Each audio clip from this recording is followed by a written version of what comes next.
First of all, there is no like dedicated switching certification anymore. Earlier, like in older versions of the exam, we had a dedicated CCNP switch certification. So earlier we used to have like CCNP route, then CCNP switch, and then we had like CCNP T-shoot. So earlier, like when we take these exams and we clear these exams, we pass these exams, we used to be like CCNP certified. But nowadays, like we do not have any dedicated like switching certification. The switching part is covered under like Encore, Enterprise Core, and whatever like CCIE Enterprise Infrastructure Lab exam. So let's first talk about like what exactly we are going to cover, what exactly we are going to go through. Since there is no dedicated switching curriculum, how are we going to cover the content, what books we will refer and everything. So first, let's talk about that. Remember that the content that we will cover for switching, it will be like the content from the Encore, Enterprise Core, implementing and operating Cisco Enterprise Network Core technology, plus CCI Enterprise Infrastructure lab exam topics. So I will go through the entire content that we will cover, and then we will start our content. Remember that the switching classes that we will have. After that, you will not require any switching classes for the CCIE, or you will not require any switching classes for CCNP. It is going to cover everything, everything. It is more like CCNP, CCIE switching. Like it's common since we do not have a dedicated switching content. We still have dedicated routing content in CCNP that is referred to as ENARSI. There is a dedicated certification for routing still, but we do not have like any dedicated certification for switching. So still we do have like routing certification. Switching is common. So first let's see what content is there of switching in our Encore exam, and what content is there of switching in the CCIE Enterprise Infrastructure Lab exam.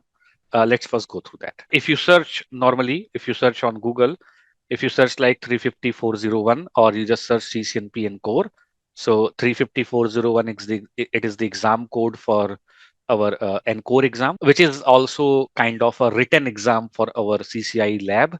So if anyone wants to attempt the CCIE lab, they must go through this Encore Enterprise Core Technology exam. So if you scroll down a little bit and you go to that, this is a 120-minute exam that you can take in either English language or Japanese language. The price is 400 USD plus taxes, and this covers these certifications basically. This is more like a prerequisite for these certifications. If you want to be CCNP certified, you have to have this certification with you. If you want to be like CCIE certified, then you have to have this certification with you. If you want to go for CCIE wireless, then also you need to go for this 300-401 Encore exam. Our focus is not on the complete topics. Our focus is only View and Core exam topics. Our focus is only on the switching part of it. So if I go through this content, it is 350-401 Encore version 1.1. Also keep a look at the version. It keeps changing. So at the moment it is 1.1. Old versions like 1.0 are no longer active. Like, so if you want to take the exam, you will have to book the exam in the version CCNP like this Encore 1.1. So if you scroll down, the Encore exam consists of like total 6 units that will be tested. So architecture, virtualization, infrastructure, network assurance, then security, and then automation. These are the topics that are included in the 350-401 Encore exam. Topics are subject to change at any time to reflect the latest technology aligned with the Cisco products, okay, that we already know. They keep changing the content of the exams based on the technology changes, and they did the changes very recently. So that's why you can see the version 1.1 here. Now, we don't need to go through all of it. We just need to see what exactly is the switching part that we will cover as a part of our content currently. So if you click on this architecture part, which is 15% of the entire Encore exam. If you click on this, let's see what switching part we have here. So explain the different design principle used in the enterprise network. High level enterprise network design, such as like a two-tier design, three-tier design, fabric, and cloud. Okay. So two-tier design and three-tier design will be covered as a part of our switching content. But when it comes to like fabric and cloud technology, fabric is mostly covered when we talk about like SD-WAN, SDA, SD-WAN fabric, SDA fabric. So fabric, I will give you a brief introduction of like why do we need like SDWA, SD-WAN and all.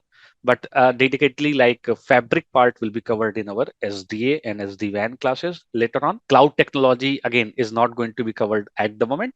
When we talk about like wireless, when we see that how can we deploy the wireless LAN controllers in the what are the deployment methods and all. So there will come like a few cloud options from our content point of view. Currently, that we will cover this part. What is this two-tier design? What is this three-tier design? What is this core layer, distribution layer, access layer, multi-node core, and all these things. So from our switching content point of view, we will cover this part. This part, high-level enterprise network design such as two-tier and three-tier. Rest like fabric and cloud part, it will be covered later on when you go through that option of SD-WAN, SDA. There you will notice that these rest of the things will be high availability techniques such as redundancy, first hop redundancy protocol, and stateful switch over. These topics are covered as a part of our switching content, but these will be covered at the very end of our classes. HA, high availability, the hardware redundancy, the gateway redundancy. So this topic will be covered. We will cover this topic, but this topic will be covered at the very end of our content. So once we are done with like all the switching related things such as STP, such as DTP, trunk, VLANs, Ether channel, STP protection, layer 2 security. At the very end of it, then we will cover this first stop redundancy protocol and high availability in the switching network, creating like logical switches with the help of technology, stack-wise virtual or stateful switch, this VSS. What is this RPR, RPR plus, SSO? These things will be covered at the very end of our content, but it will be covered. So we will cover this two-tier, three-tier, and we will cover this like HA techniques such as redundancy, FHRP, and SSO as a part of our content. We will not talk about wireless, will not talk about SDA, SD-WAN, will not talk about SDA, will not talk about quality of service. We will talk about, however, CAM, TCAM, FIB, RIB, adjacency table, basically CEF. We will talk about like this thing as a part of our switching content. So this is covered in the wireless, this is covered in SD-WAN, this is covered in SDA, this is covered in routing. Just in case if a few candidates have already gone through the routing part, they know that this part is already covered. But anyway, if you have not gone through the routing, then it will be covered later on in the routing section. So we will not talk about 1.2, 1.3, 1.4, 1.5. After 1.1, we will talk about 1.6. So that is the part of switching in our architecture topic, architecture unit that we have in our Encore exam. So it will be covered. Virtualization, of course, we will not talk about the virtualization. What is virtual machine, virtual switching, hypervisor, bare metal, or type 2 hypervisors? We will not cover these things as a part of our content.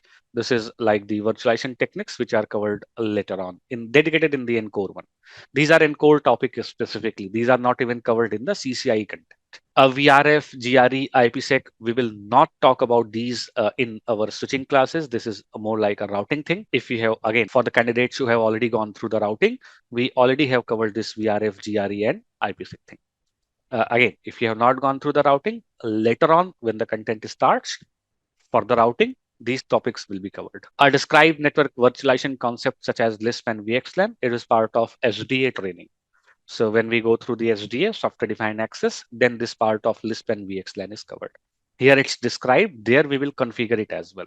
Not manually, our controller, DNS center will, our Catalyst center will configure these Lisp and VXLAN configurations, and we will go through the theoretical part of it in our SDA classes, not in our switching classes. I will give you a brief idea when we were talking about tier 2, tier 3 network. Then I will give you a brief idea of the SDA. And there I will let you know that what is the use of Lisp and VXLAN. But the detailed discussion of the Lisp and VXLAN is part of our SDA training. So this virtualization topic will not be covered in our switching content. It's not a switching topic. These are like dedicated and core topics, not covered, or routing topics, not covered in our switching classes. Then infrastructure layer 2, this will be covered, of course. So what is this .1q trunk? Again, we do not have ISL trunking, so no need to worry on that. We don't need to cover the ISL inter-switch link protocol. We just need to cover our .1 queue trunking protocol. Then we'll talk about like the ether channel, static and dynamic ether channel. Then we will talk about like STP, RSTP, MSTP, STP enhancements feature such as like root guard, loop guard, all these things. Like so this is the layer 2 part that we will cover as a part of our content. This will be covered. Then layer 3 routing part, of course, it will not be covered. It is part of routing, so it will be covered in routing. Again, for the candidates who have already gone through it, they know that all these topics are already covered. For those who have not, wait for our routing classes, and then there you will see these topics getting covered. Wireless will not be covered. Wireless is not part of our switching content. Wireless is for when any candidates goes for enterprise infrastructure, enterprise wireless certification, then for that wireless training, wireless content is required. So this will not be covered as a part of our switching or routing content. IP services such as NTP, PTP, NAT, PAT, this will not be covered as a part of our switching content. This is covered as a part of our routing content. PIM, IGMP, RPF checks, these are not covered as a part of the switching content. These are covered as the routing content. So from the IP service, the only topic that we will cover is first hop redundancy protocol, which is HSRP and VRRP. This is part of switching. This we will cover in our switching content. From the infrastructure, we will cover the layer 2 part. Then we will cover the HSRP and VRRP. There is no GLBP. There is no GLBP. We will not cover GLBP part. Wireless is not available in the lab exam. There is a dedicated certification for enterprise wireless. That is a different lab exam. That's not our enterprise infrastructure. That is not part of enterprise infrastructure lab exam. That is a different certification. Again, just to cover one more thing on this. If you want to cover this wireless part, there are like 5 chapters of the wireless in our Encore official certification guide. To cover those 5 chapters of the wireless, you first need to go through 4-5 chapters of wireless from CCNA. So in CCNA also we have 4-5 chapters of the wireless. So if you want to cover like 4-5 chapters from CCNP, you first need to go for 4-5 chapters from the CCNA.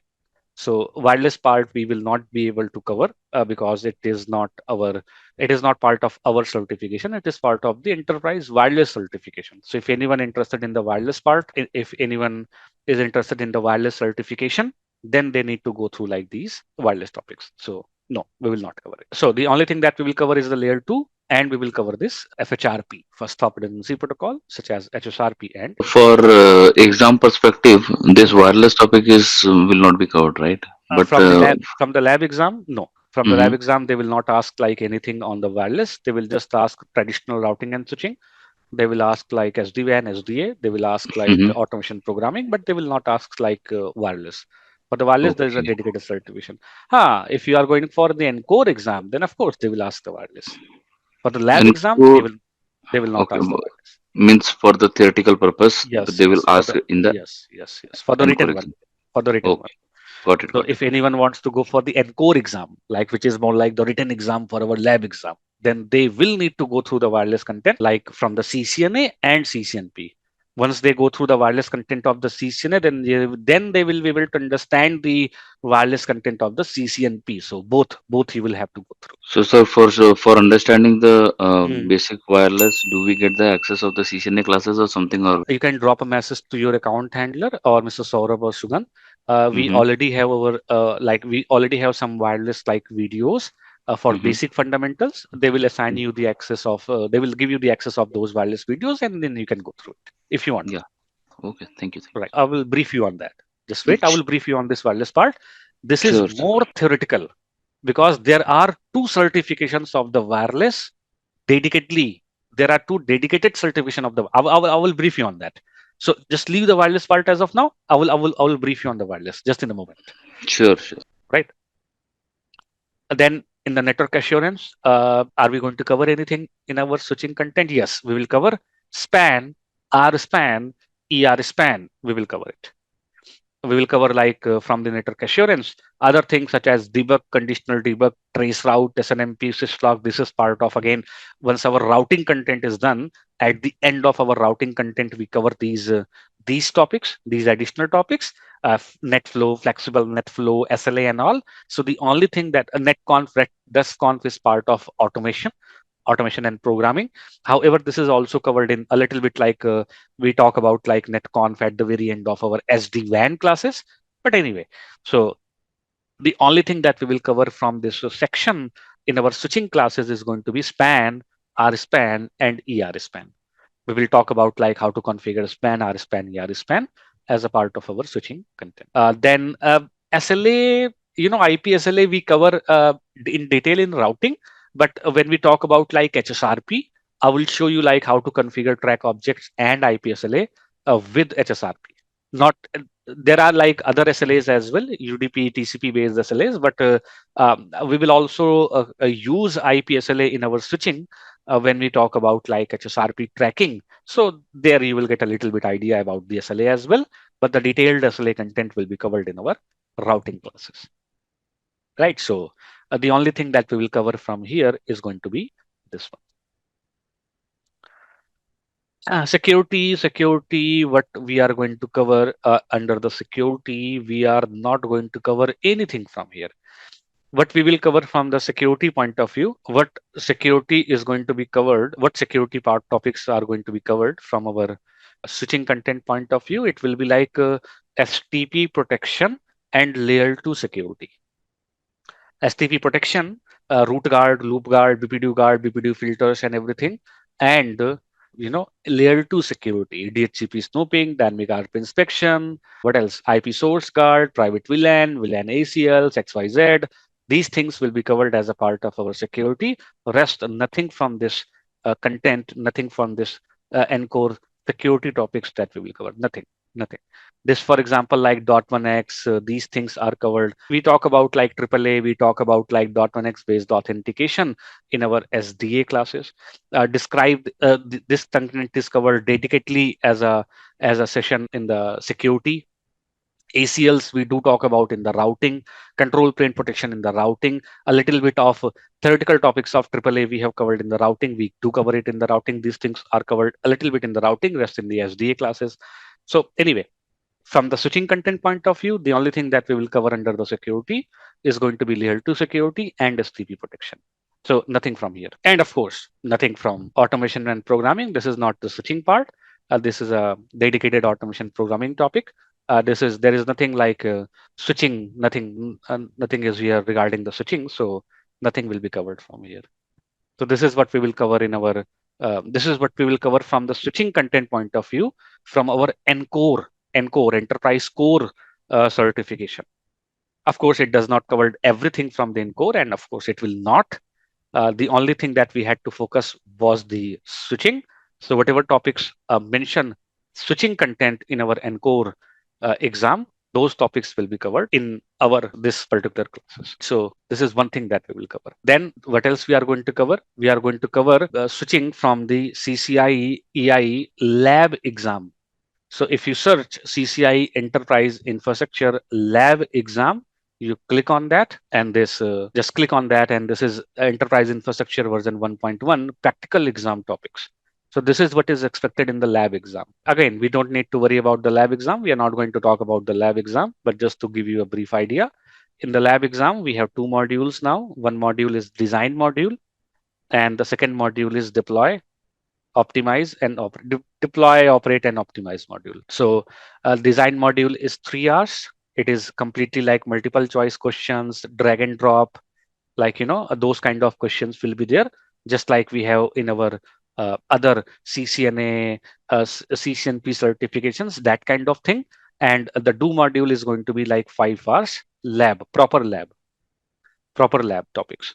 So you are expected to know everything that is written here, and anything can be asked in your design and do topics, anything based on your technical understanding that you have gone through in enterprise infrastructure 1.1 technology training. Everything can be asked in the design and deploy, operate, and optimize it do. So a total 8 hours, 3 hours for the design and 5 hours for the do. And everything that is written as enterprise infrastructure version 1.1 lab exam topic, everything you should know, because anything can be asked. Some questions of routing and switching and SD-WAN and SDA and automation programming, they will ask in the design. and some things they will ask in the for the lab part. So what they will ask in the design, what they will ask in the do, we don't need to worry. It's not a lab exam training, so forget about it. By the way, you can get the brief idea about the 1.1 lab exam. It is 8 hours hands-on exam that requires candidate plan design, whatever it is. And these are the topics that we have to see. So what switching part we have to cover from here? Let's go through that as well. Network infrastructure. Here, the very first topic is the switching campus. Under the switching campus, under the Swiss campus, switch administration, layer 2 protocols, VLAN technologies, Ether channel, and spanning tree protocol. This is what you should know from enterprise infrastructure lab exam point of view. This is what they expect you to know from the lab exam point of view. Every topic that is written here, this is like at least you should know from the lab exam point of view. It is expected to get the questions based on these things in your CCI Enterprise Infrastructure lab exam. Switch administration, managing the MAC address table, error disable recovery, MTU, CDP, LDP, UDLD, access ports, trunk ports, .1 queue, tagging, native LAN, pruning, like normal range VLAN, extended range VLAN, voice VLANs, Ether channel, STP. Voice VLANs, it's not like they will ask any questions on the, they will ask you to configure the voice VLANs. It is just that you should know what exactly is the voice VLAN. The LACP, layer 2, layer 3, load balancing, and all these things. So this is the switching topic. These are the switching topics that you should know from your enterprise infrastructure lab exam point of view. Done. That's it.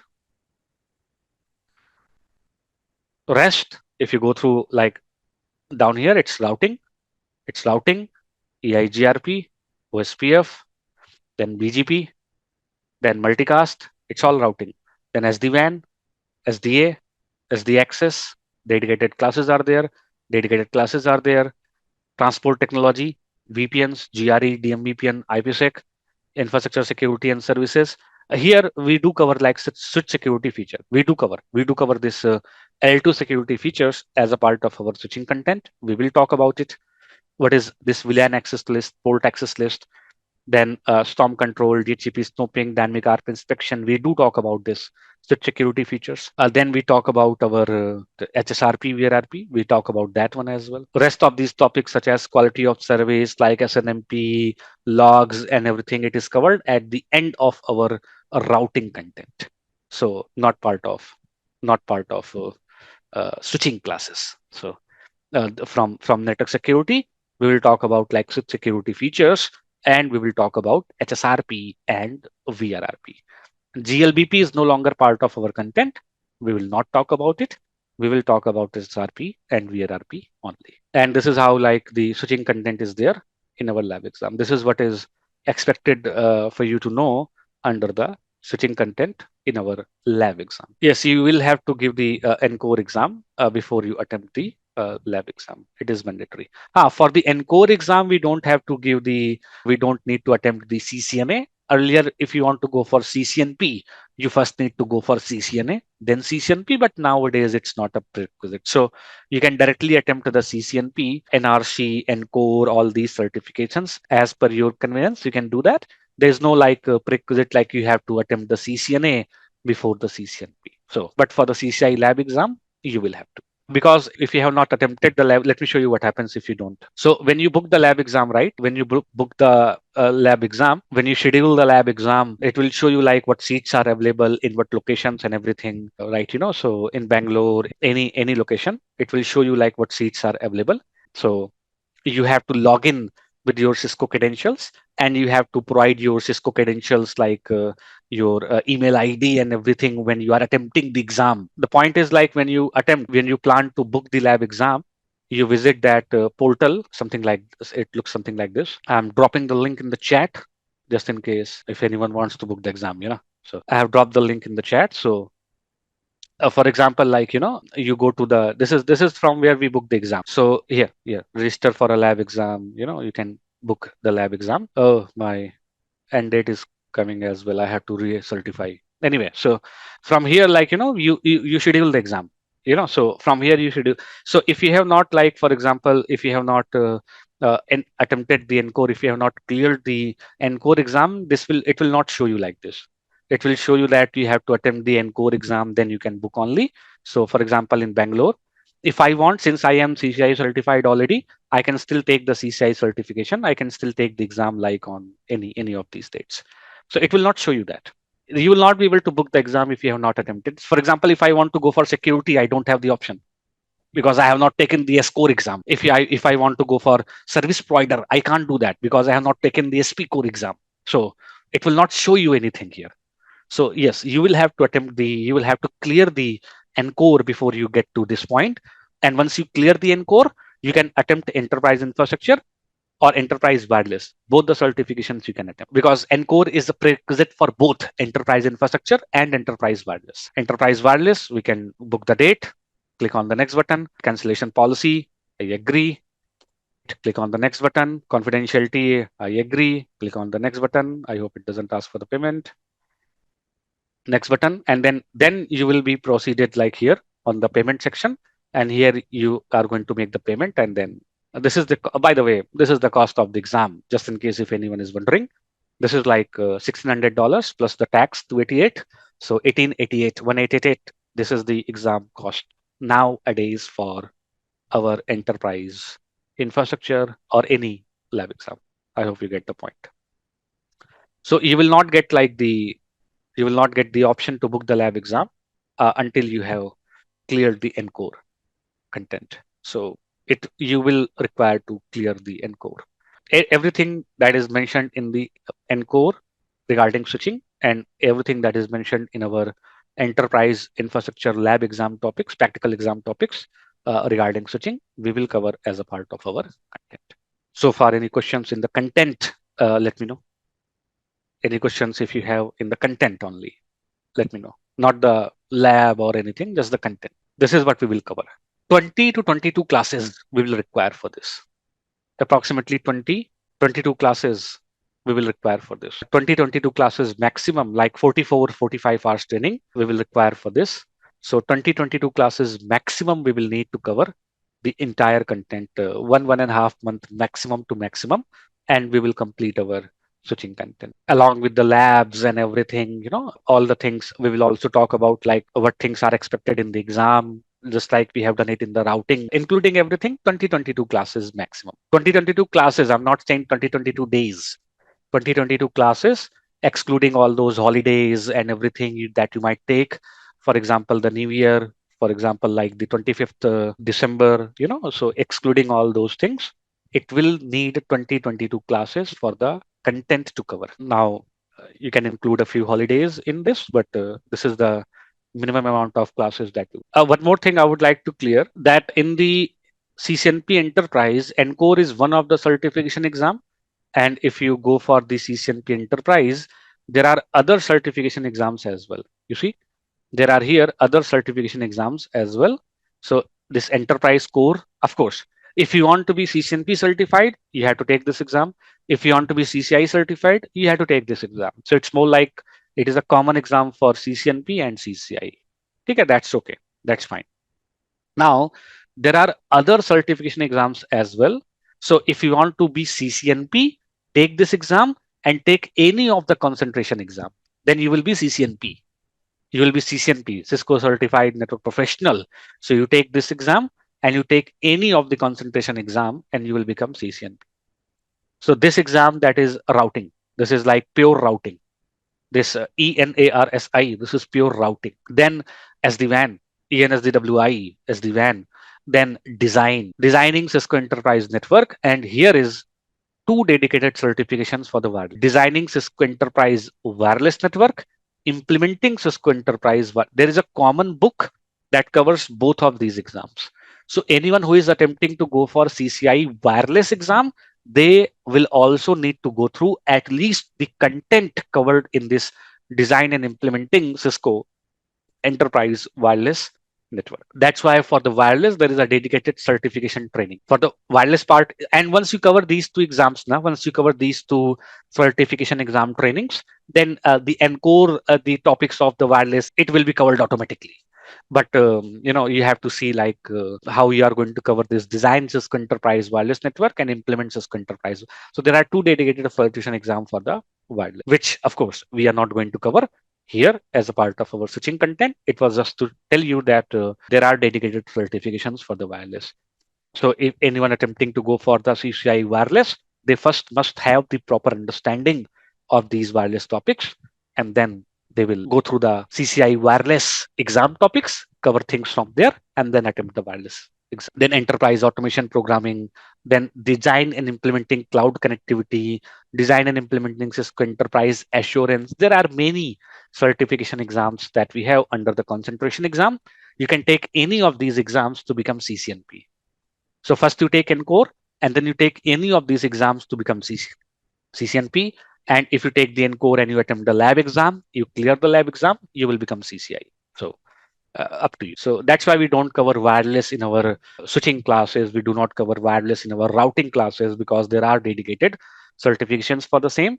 And those are beneficial only when you are going to attempt the enterprise wireless lab exam. So not part of our switching training, these wireless topics, right? By the way, if you want to go through the topics, I have dropped the link in the chat. You can go through it once. You can maybe download it if you want to. I have posted both the links in the chat. You can save it with you, and you can refer it time to time to see if everything is getting covered or not. When we go through the content, I will go through these topics. My main objective will be to cover all these topics that we have.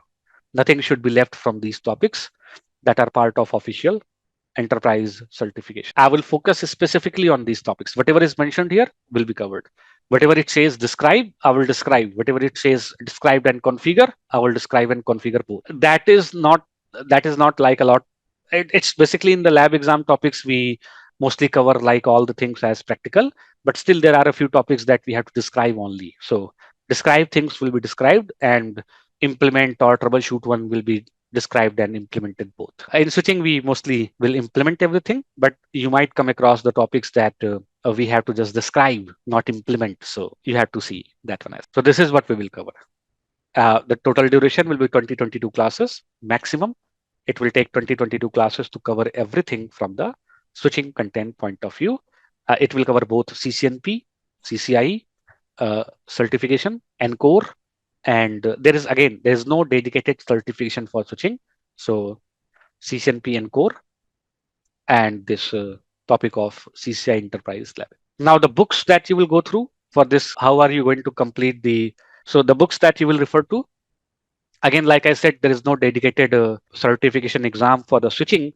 So there is no official book for the switching only. Unfortunately, you will have to refer to the Encore Enterprise Core Encore official certification guide. You will have to refer to cover the content from this switching. If you want to cover the content of switching, you will have to refer to the Encore, this book. Like, let me show you Encore official certification guide that we have. This Encore official certification book, you will have to refer to this one. CCNP-CCIE Enterprise Core Technology. This is official certification guide second edition. This is what we have to refer to for our switching content.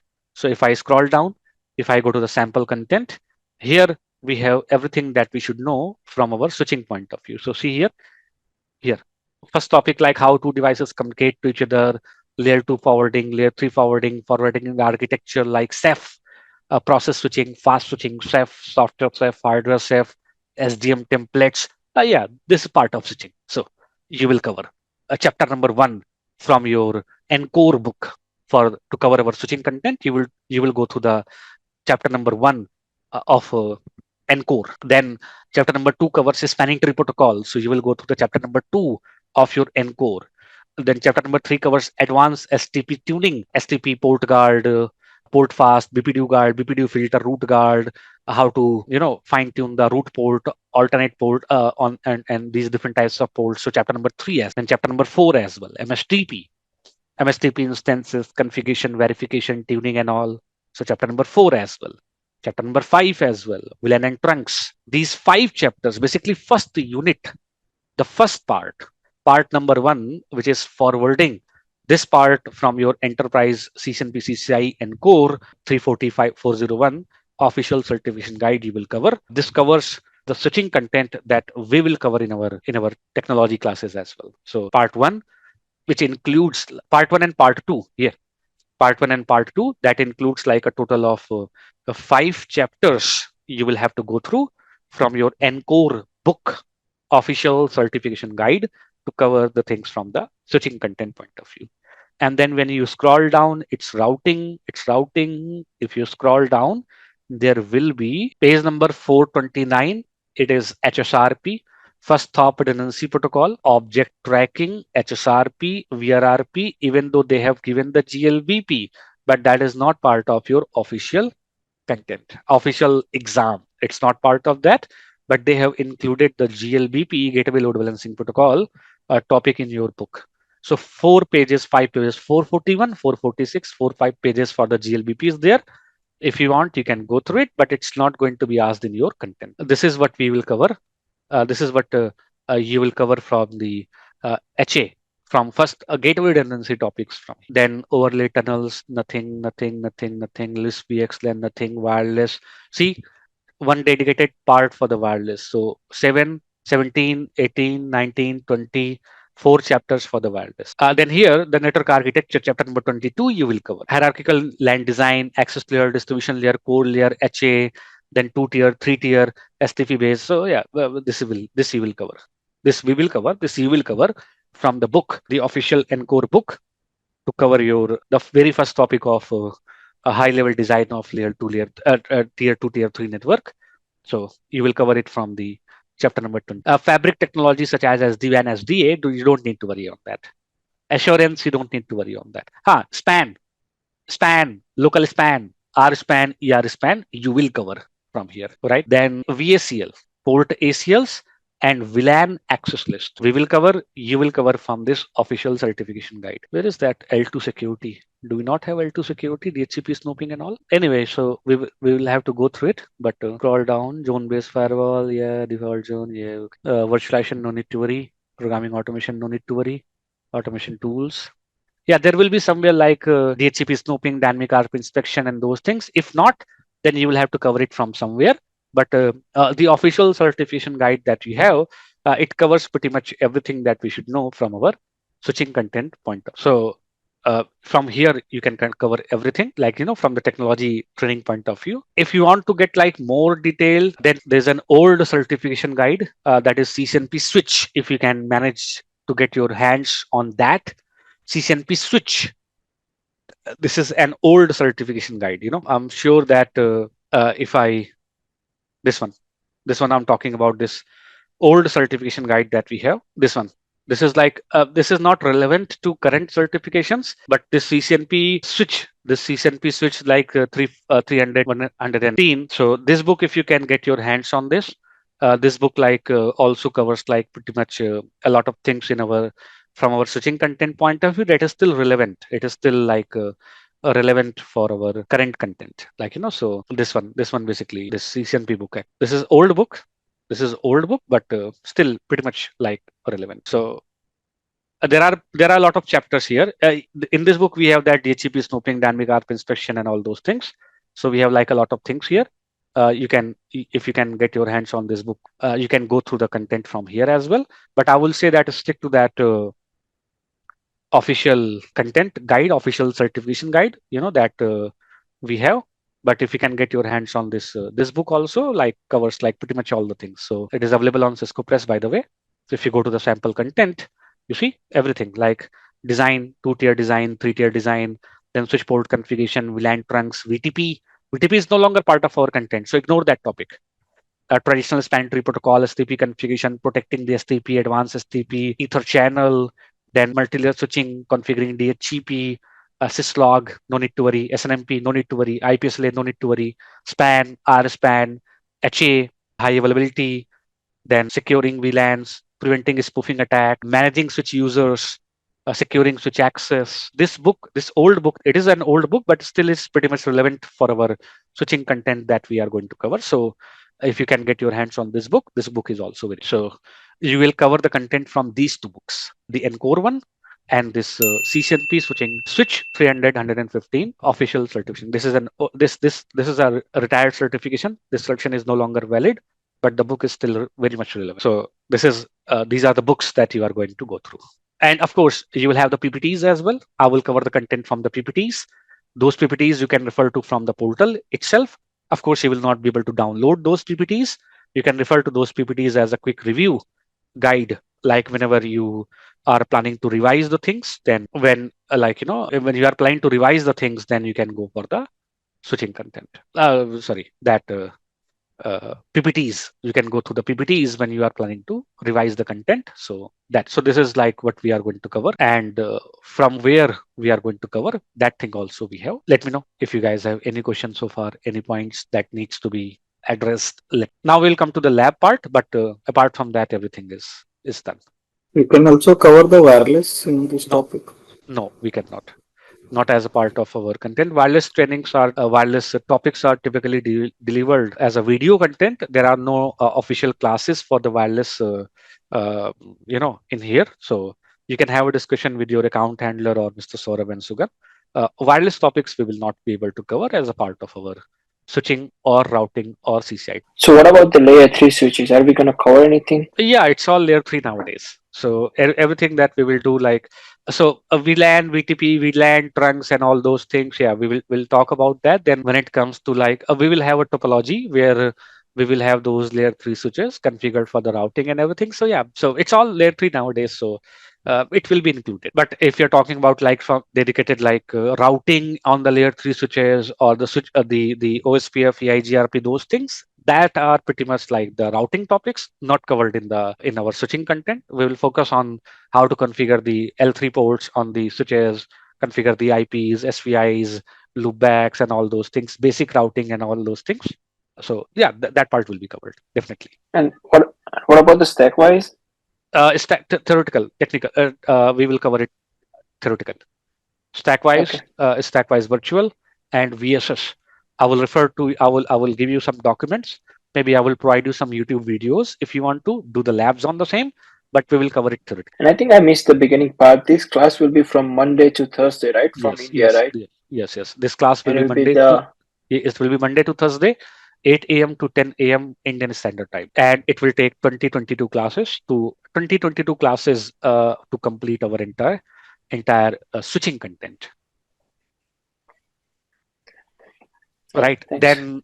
Then there is routing, then there is SD-WAN, SDA, then there is video recordings for the automation programming. Then if you want to, then there are video recordings for the automation, wireless. So yeah, it is going to take like a lot of time. Just in case if you want to know um, how much total time it is going to take to cover the entire CCIE, it will take a lot of time. So here is the index for our routing classes that we covered.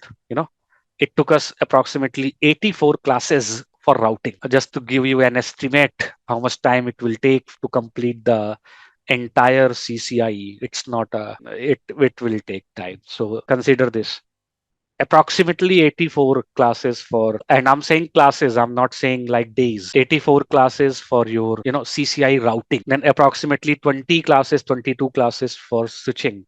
Then at least it will take I would say 20-22 classes for the SD-WAN. Then at least it will take the same amount of classes for the SDA. Then at least you will spend some time learning in the automation and programming if you want to.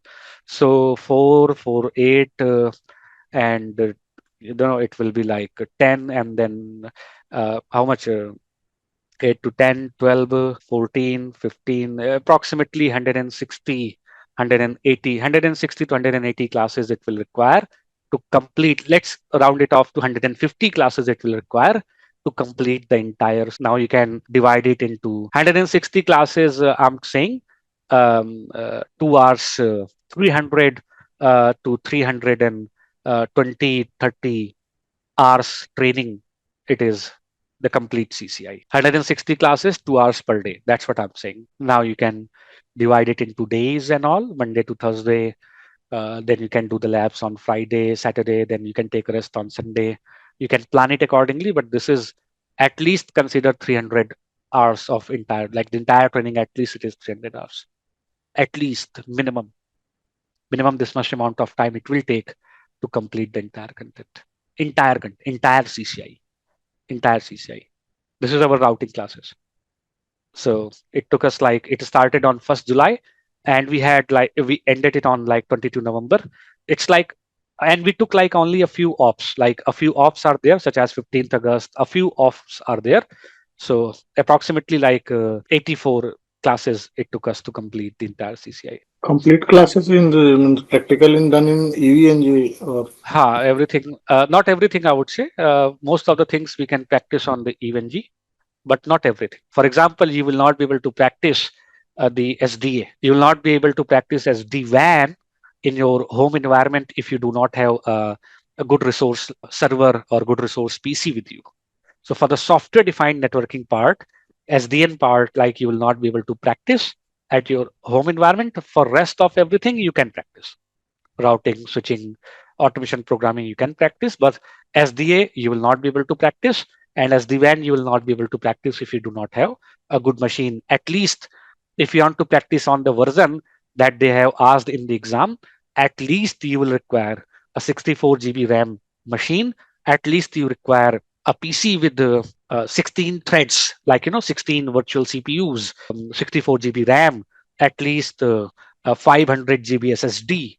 At least this much amount of resources should be there for the SD-WAN so that you can build a lab on your own. So not everything, but most of the things you will be able to practice on EVNG. Our switching classes that we will do, we will practice on EVNG. Everything like, whatever things we cannot practice on the EVNG, I will take the access of the real switch that we have here.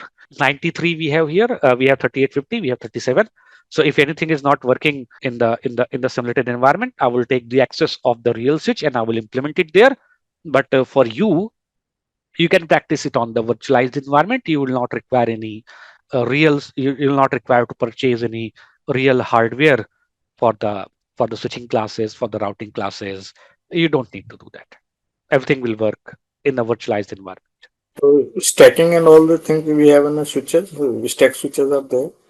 We will not cover the stacking. Again, we will cover it Okay. theoretically. We will cover it theoretically. So theoretically, I will explain what is stacking, stack-wise virtual, and VSS. What are the benefits of the same? We will not. We will And not do command and all commands the for the things. commands. No, not part of our content. For the commands and everything, I will either provide you the documents or the YouTube videos for the same.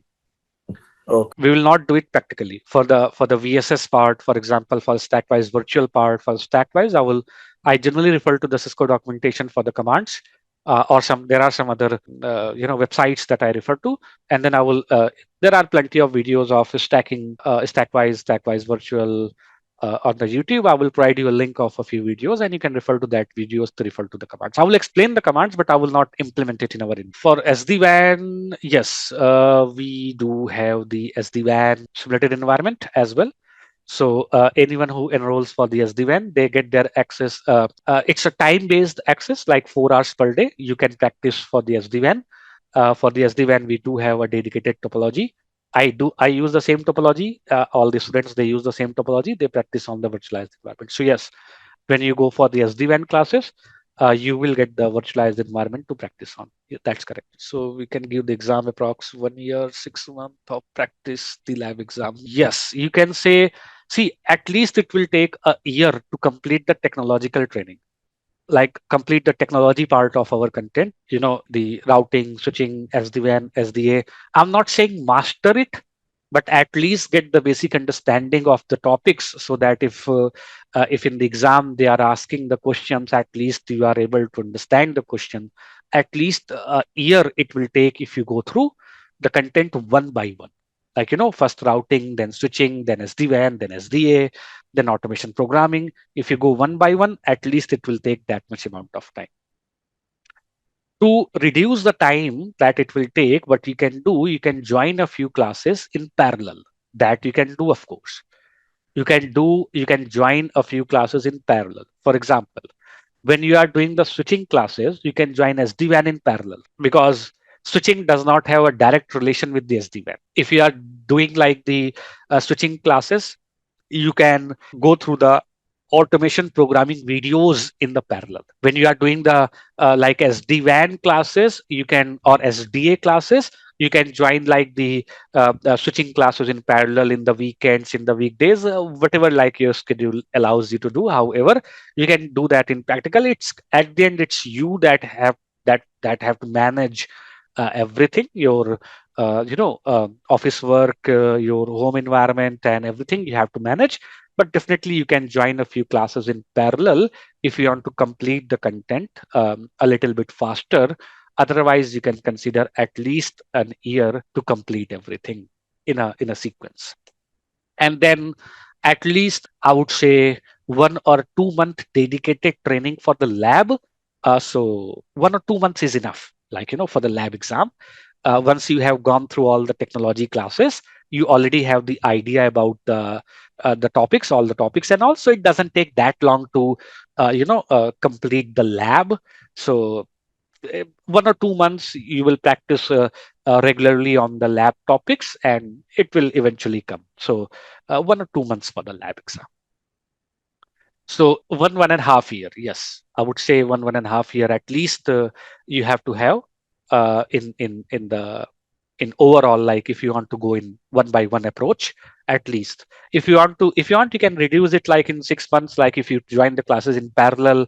And if you have some free time, you can watch the recorded sessions videos in parallel. So yeah, like you can do it in parallelly as well to reduce the time. Otherwise it will at least take this much amount. So we will do all the labs and everything on the virtualized environment. We will use EVNG. We will rarely require to use like a packet tracer or anything.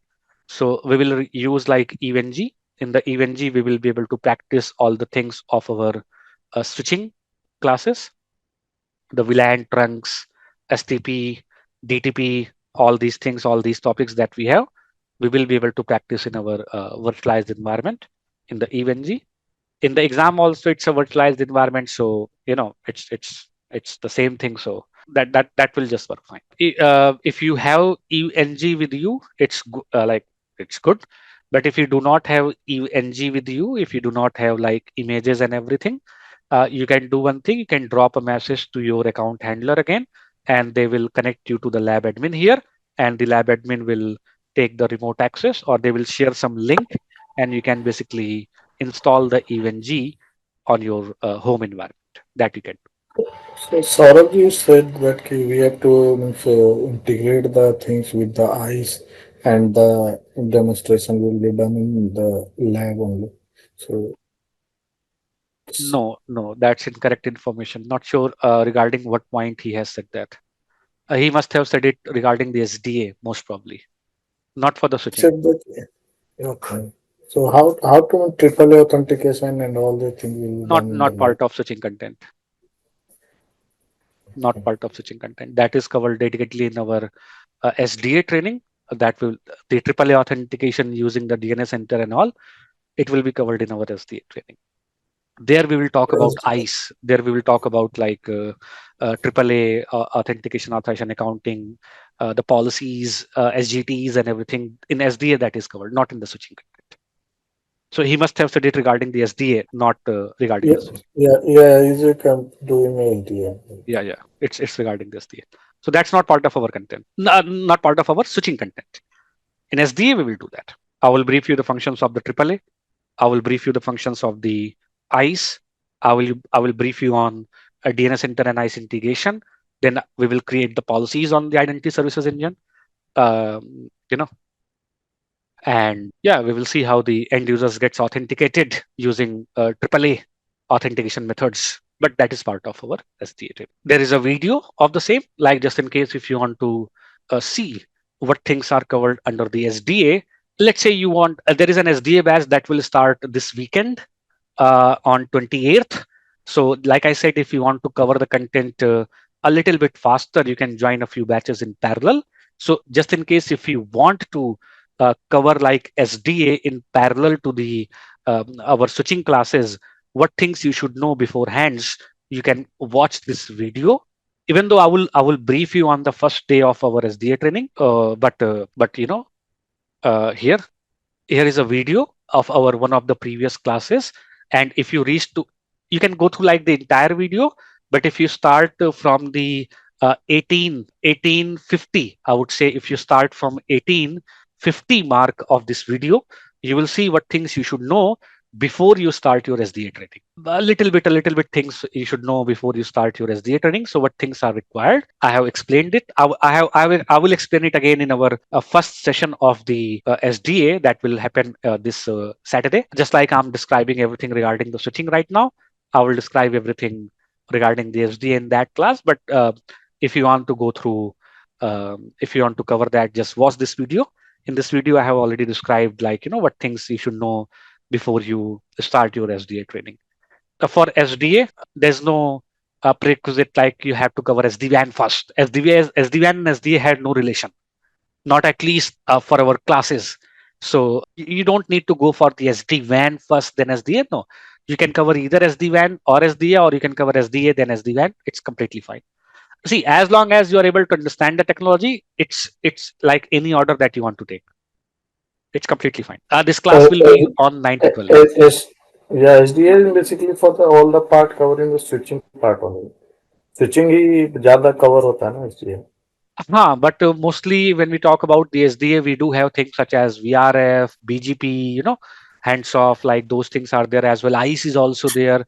So switching, the L3 part is mostly covered in that. So switches use होते हैं mostly. We use switches, but I would not say that switching specifically. We do use VLAN. We do use like the access ports. We do use a few things, but I would say even if you have not, if you have the basic understanding of the switching, you can complete your SDA training. SDA is basically a single pane of glass to managing all the switches and all the switches, not the switching. Yeah. Right. So yeah, switches manage करने के लिए आप SDA को use करते हो. That's fine. But from the like we do have the things such as like L3 handoff, AAA authentication, all those things are there. So yeah, even if you have not gone through like the complete content of the switching, you can still join the SDA. At least join first 2 classes, you will get the idea. First 2 classes are demo. First 1 class is demo anyway. So at least join a few classes, first 2 classes, and you will get the idea. SDA classes will start this Saturday, weekends, 9 a.m. to 12 p.m. IST. So if you can manage, I'm not promoting any batch, but it is just like if someone says, since someone says that can we cover it in parallel. So I'm just saying that if you want to do parallelly, a fresh batch will start from this 28th December. If you want, you can join that, and at least see what things are there in the SDA. And if you think like, you will cover it later on, then cover it later on. You will have to cover it eventually anyway. If you are planning to take the exam of your CCIE, then you will have to cover it anyway. If you are working on the production environment, you will have to cover it anyway. SDA is being used in the production environment very much in a lot of companies. So you will have to cover it anyway. So why not cover it in parallel? You will not be able to do any labs anyway. So just go through the technology classes, just go through the theory part, repeat the things on the D cloud. Watch the video. In the video, I have explained to you about the labs and everything, and I will repeat all those things again in our session. So yeah, you can cover it in parallel. Similarly, SD-WAN, if you want to cover SD-WAN in parallel, find out like if there are any SD-WAN classes in parallel and just cover it. Or maybe just take the access of the automation programming videos and start going through that in parallel. Completely up to you. But you will have to spend at least 300 hours for complete CCIE training. No matter if you do it like in parallel or one by one, completely up to you. Also, do not if you are planning for the exam, take a look at the official blueprint of the exam. If it says that in exam 15% content, for example, let me give you an example. In the CCIE lab exam, there is a topic called quality of service. There is a topic QoS, quality of service. Quality of service itself is a very big topic. You all know. You all might be using the quality of service in your production environment. It's a very big topic. I understand. Where is quality of service in our exam? Here, under the infrastructure, security, and services, that is 15%, right? That is 15%. They will ask 15% of your lab exam based on infrastructure, security, and services. And in the 15%, how many sections we have? We have 7 sections. So every section is approximately 2%. Where is that? This is 2%. And you are spending like days. You are spending like 10 days, 15 days learning quality of service just for the exam. I would say like from your production environment, you are going through like the quality of service topics to better analyze your production network. Okay, good. That's fine. But from the exam point of view, it's only 2%. How much time you have to spend in each and every topic from the exam point of view, that is completely different than how much time you have to spend on each topic from your production point of view. Learn the difference between the both. So it's 2%. I say even if you leave this, it's okay. But anyway, what I'm trying to say is that take a look at the percentage, take a look at like the weightage, how much they are going to ask about a particular topic in the exam. For example, DHCP snooping. It's a subsection of a subsection of a subsection of a section.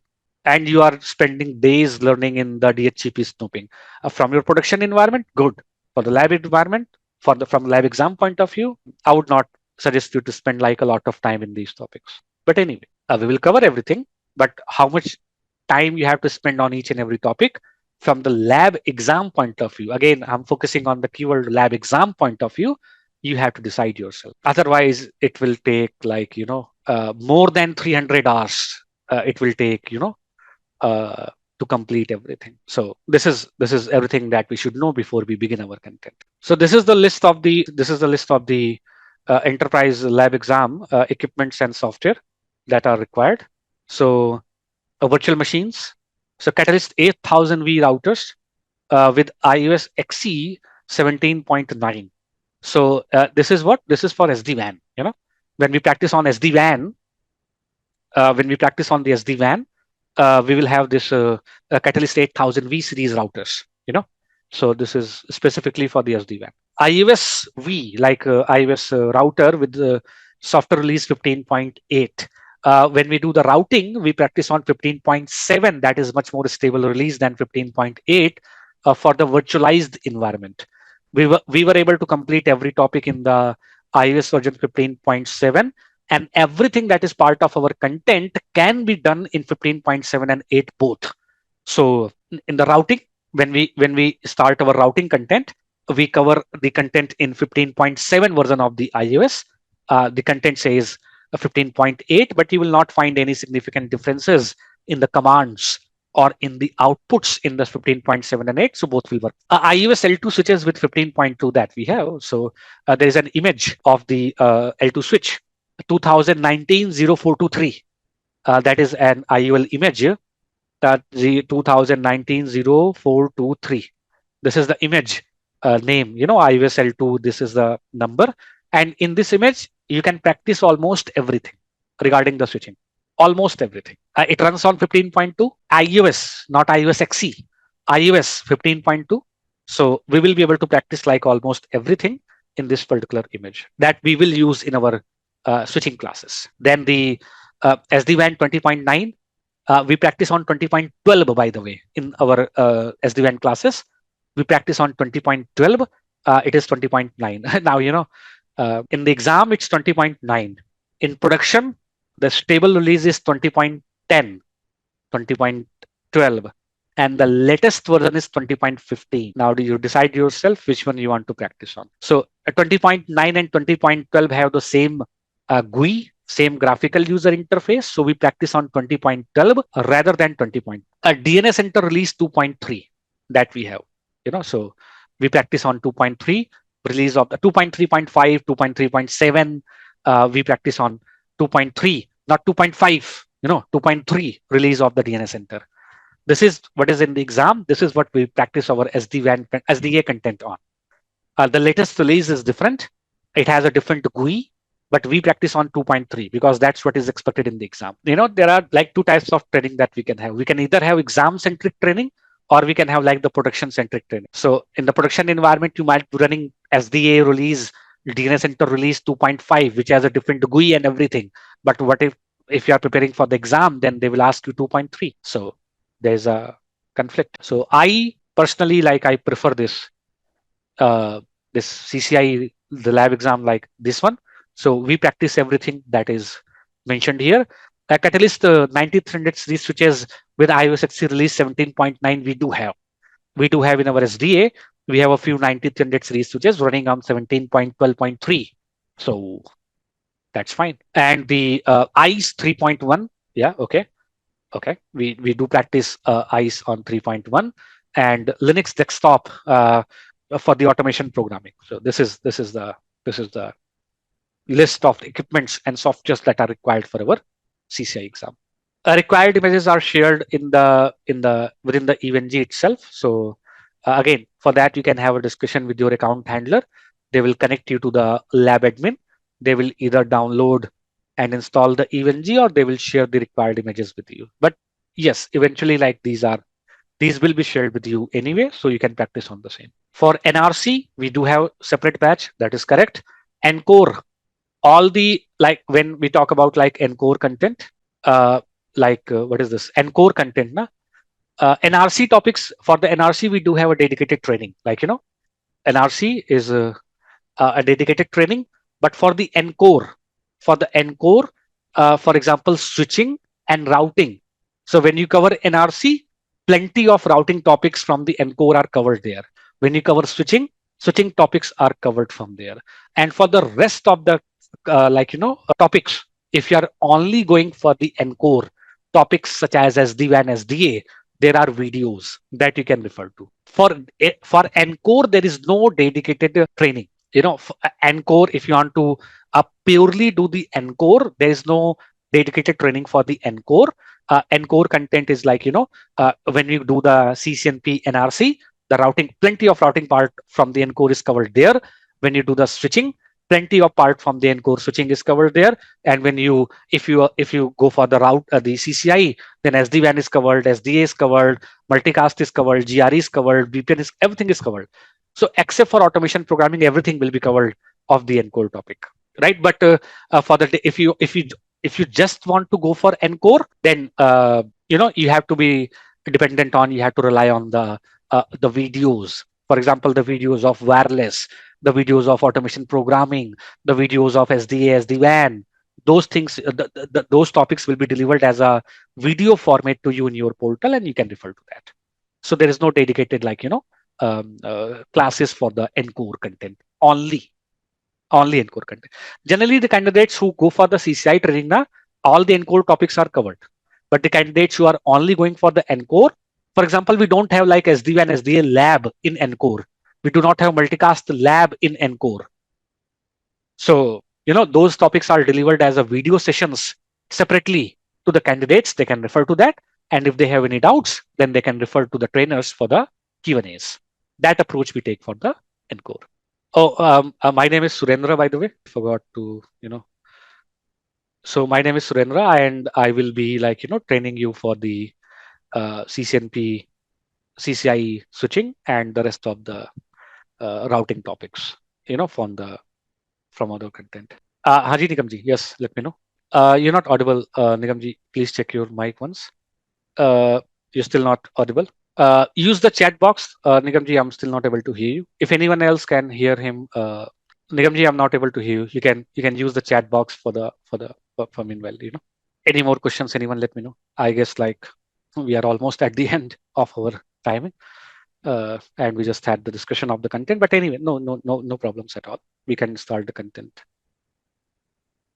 You will do the switching labs on EVNG, mostly on your own machine. If you do not have a machine like only 8 GB RAM, even if you have the 8 GB RAM on your machine, you can install the EVNG and practice on the switches. So that will be sufficient. But if you do not have a machine where you can install EVNG, you can drop a message to your account handler, and they might provide you the online access of the RAB for the switching content. But mostly we will do it on the EVNG. If you don't have EVNG on your machine, drop a message to your account handler so that they can connect you to the lab admin, and they will set it up on your machine. If it is not possible to set it up on your machine, then you can let them know, and they might provide you the portal-based access, the cloud-based access of the same. But we will do almost 99% things we will be able to complete in the EVNG. Only a few topics we will not be able to cover, such as storm control. We will not be able to cover in EVNG, but I will show you those commands on the real switch. SDM templates we will not be able to cover in even G. But I will show them. I will show you them on where, like, the real switches that I will show. You can just memorize the commands or just go through it once. This part is already done. What we are going to cover, what we are not going to cover, and all. So this the content that we are supposed to cover from the CCIE Enterprise Infrastructure Lab exam and the Encore exam. We already have discussed the content. So starting with like what switching fundamental, what exactly is switching? Forwarding of the frames based on the layer 2 address is what we know as the switching. So a frame basically like layer 2 frame we are talking about a data that has some sort of like data link layer header and the data link layer trailer, Ethernet header and Ethernet trailer. So forwarding of the frames based on the layer 2 address. Layer 2 address basically means like the MAC address. So forwarding of the frames based on the layer 2 address or the MAC address is what we refer to as the switching. And forwarding of the packets based on layer 3 address means the IP address is what we know as the routing. So when we talk about like routing and switching, routing is forwarding of the packets. Packet basically like a data that has the IP header based on the content of the IP header based on the destination IP. When we start the packet forwarding, when we do the packet forwarding, that is known as the routing, and the data forwarding, frame forwarding based on the destination MAC address or forwarding of the packet based on the MAC address is what we know as the. So forwarding of the frames based on the layer 2 address or the MAC address is what we know as the switching. And whatever devices that can forward the frames based on the layer 2 address, they are basically known as the switching capable devices. All the devices that can do the packet forwarding based on layer 2 address or the MAC address is what we know as the layer 2 devices. Such as, if I give an example of the layer 2 device, such as a layer 2 switch, a very popular 2950, a very popular series of switch that we used to use earlier, like, well, nowadays, like it's more about some other series, but 2950 Catalyst 2950 is a very popular series of a layer 2 switch. Layer 2 switch basically means a switch that powers the package based solely on the destination MAC address. A switch that forwards the packet based on the MAC address uh, only, that we can refer to as the layer 2 switch. Layer 2 switches, they forward the frames based on layer 2 address only. Forwarding of the frames based on the layer 2 address only. Those switches are known as the layer 2 switches. Typically, they work at the layer 2 of the OSI model. Layer 2 of the OSI model is the, if you remember from the previous studies of CCNAs and all, layer 2 of the OSI model is the data link layer. So the devices that forward the packet based on the MAC address forward the traffic based on the destination MAC address, layer 2 address. These are referred to as the layer 2 switches. A very popular series switch that can do this kind of thing is a 2950. 2950 series switches are like, very popular for this layer 2 switching function. However, nowadays, when we talk about switches, nowadays the switches that we have, switches do come with the forwarding functions of layer 2, and they do come with the forwarding function of layer 3. They do come like the modern day switches that we have, modern day switches can do the packet forwarding based on layer 2 and layer 3 addresses as well. Basically, they have both the functionality. They have the functionality to forward the packet based on MAC, and they have the functionality to forward the packet based on the IP. Basically, both routing and switching hardware or the components required to perform the routing and switching, they are within the same device. Like, we do not need two different devices to perform routing, two different devices to perform switching. Like, we don't need two different devices to perform routing and switching respectively. Nowadays we have this concept, not nowadays, we had this thing for like quite a long time. So layer 3 switches are those switches that can do the packet forwarding based on layer 2 and layer 3 layer 3 switches, very popular layer 3 switches. If we talk about, like, we earlier we had 3550, 3560, 3750, 3760, 3850. These are like very popularly used layer 3 switches that we had, like, earlier. Now, generally people refer to like layer 3 switches as the multi-layer switches as well. like they call this L3 switch as multi-layer switch, uh, based on the fact that it works on multiple layers of the OSI model, such as layer 2 and layer 3. It can do the packet forwarding based on the layer 2 address. It can do the packet forwarding based on the layer 3 address, based on the MAC address, based on the IP address. So, people refer to these layer 2, 3 switches like, as the multi-layer switches as well. However, when we talk about a proper multi-layer switch, a function that you will see in a multi-layer switch that you might not see in a layer 3 switch. There are a few differences. There are a few functions that you will see in the multi-layer switch, but you will not see in a layer 3 switch. And again, we are talking about like a basic function that a router can perform, but these L3 switches such as 3550, 3750, these switches, they cannot typically. Again, it is just a naming convention, like people call layer 3 switches as the multi-layer switches, and most of the times like it's correct. A multi-layer, of course, like it is working at multiple layers of the OSI model. Based on that fact, it's still makes sense to call L3 switch as the layer 3, the multi-layer switch. Layer 3 switch has a switching engine, an engine that is responsible to perform a switching. Layer 3 switch has a route processor, switching engine. It has a few components that makes it work at both like routing device and as a switching device. Now, a true definition of a multi-layer switch, when we talk about a major difference between a layer 3 switch and a multi-layer switch that you will see, if a switch can include more than layer 2 and layer 3 things in a forwarding of the packets, if a switch can use layer 2 address, layer 3 address, and maybe more than that, such as again based on the capability of the switch, such as for example, such as if a switch can forward the packets based on port numbers as well, such as if a switch can use TCP UDP port numbers to decide how to forward the packet, how to treat the packet, then it will be much more, it will be a true, or it will be considered as a multi-layer switch in that context as well. But typically, like people, they don't find the difference between the layer 3 switch and the multi-layer switch. For them, like multi-layer switch like and the layer 3 switch, they are basically the same thing. However, a multi-layer switch might include more than layer 2, layer 3. It might include more than layer 2 and layer 3 uh, functions, such as like it can use a TCP UDP port numbers while deciding how to forward the packet, how to treat the packet, how to forward the data out of that particular switch.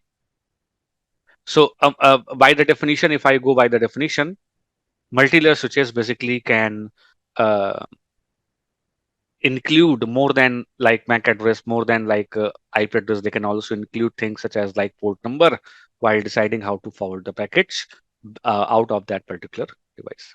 So we have layer 2 switches, we have layer 3 switches, and we have the multi-layer switches. However, again, repeating the same thing, that the difference between the layer 3 switch and the multi-layer switch, it comes in the point that multi-layer switches can include more than a layer 3, like they might include a concept of port numbers while deciding like how to forward the packets. You might see things support such as NAT. You might see that NAT is there. Netting is supported on the multi-layer switch, but you might not be able to perform the netting on those 3750 series switches that are categorized as a layer 3 switch. But again, a multi-layer term, the term multi-layer refers to the point that a switch can operate at more than one layer. So from that logic, if I go, a layer 3 switch, but since it can operate at layer 2 and layer 3, we can call that a multi-layer switch. But again, multi-layer switches can include things such as port numbers in their packet forwarding decisions as well. That we have to consider. Things such as NAT might be supported in those 45, 65, 4500, 6500, 6800. Do these big switch platforms that we had, they can do packet forwarding based on MAC, IP, and they can include the port numbers in their forwarding decisions as well, which cannot be done by the 2950, 3550, 3560, 3750 series switches, respectively. But nowadays, these things like what is a layer 2 switch, what is a layer 3 switch, what is a multi-layer switch, 2950, 2960, 3550, 3560, 375, 376, 3850, 4500, 47, 49, 65, 68. These series switches that we have, like these are old switch platforms. These are old switch platforms, uh, which you will still see some in some places. I'm not saying it's completely obsolete, but modern day, when we talk about modern day switching campus, when we talk about modern day campus area network of your college campus, enterprise campus, modern day campus area network is built with the help of these new Catalyst 9000 series switches.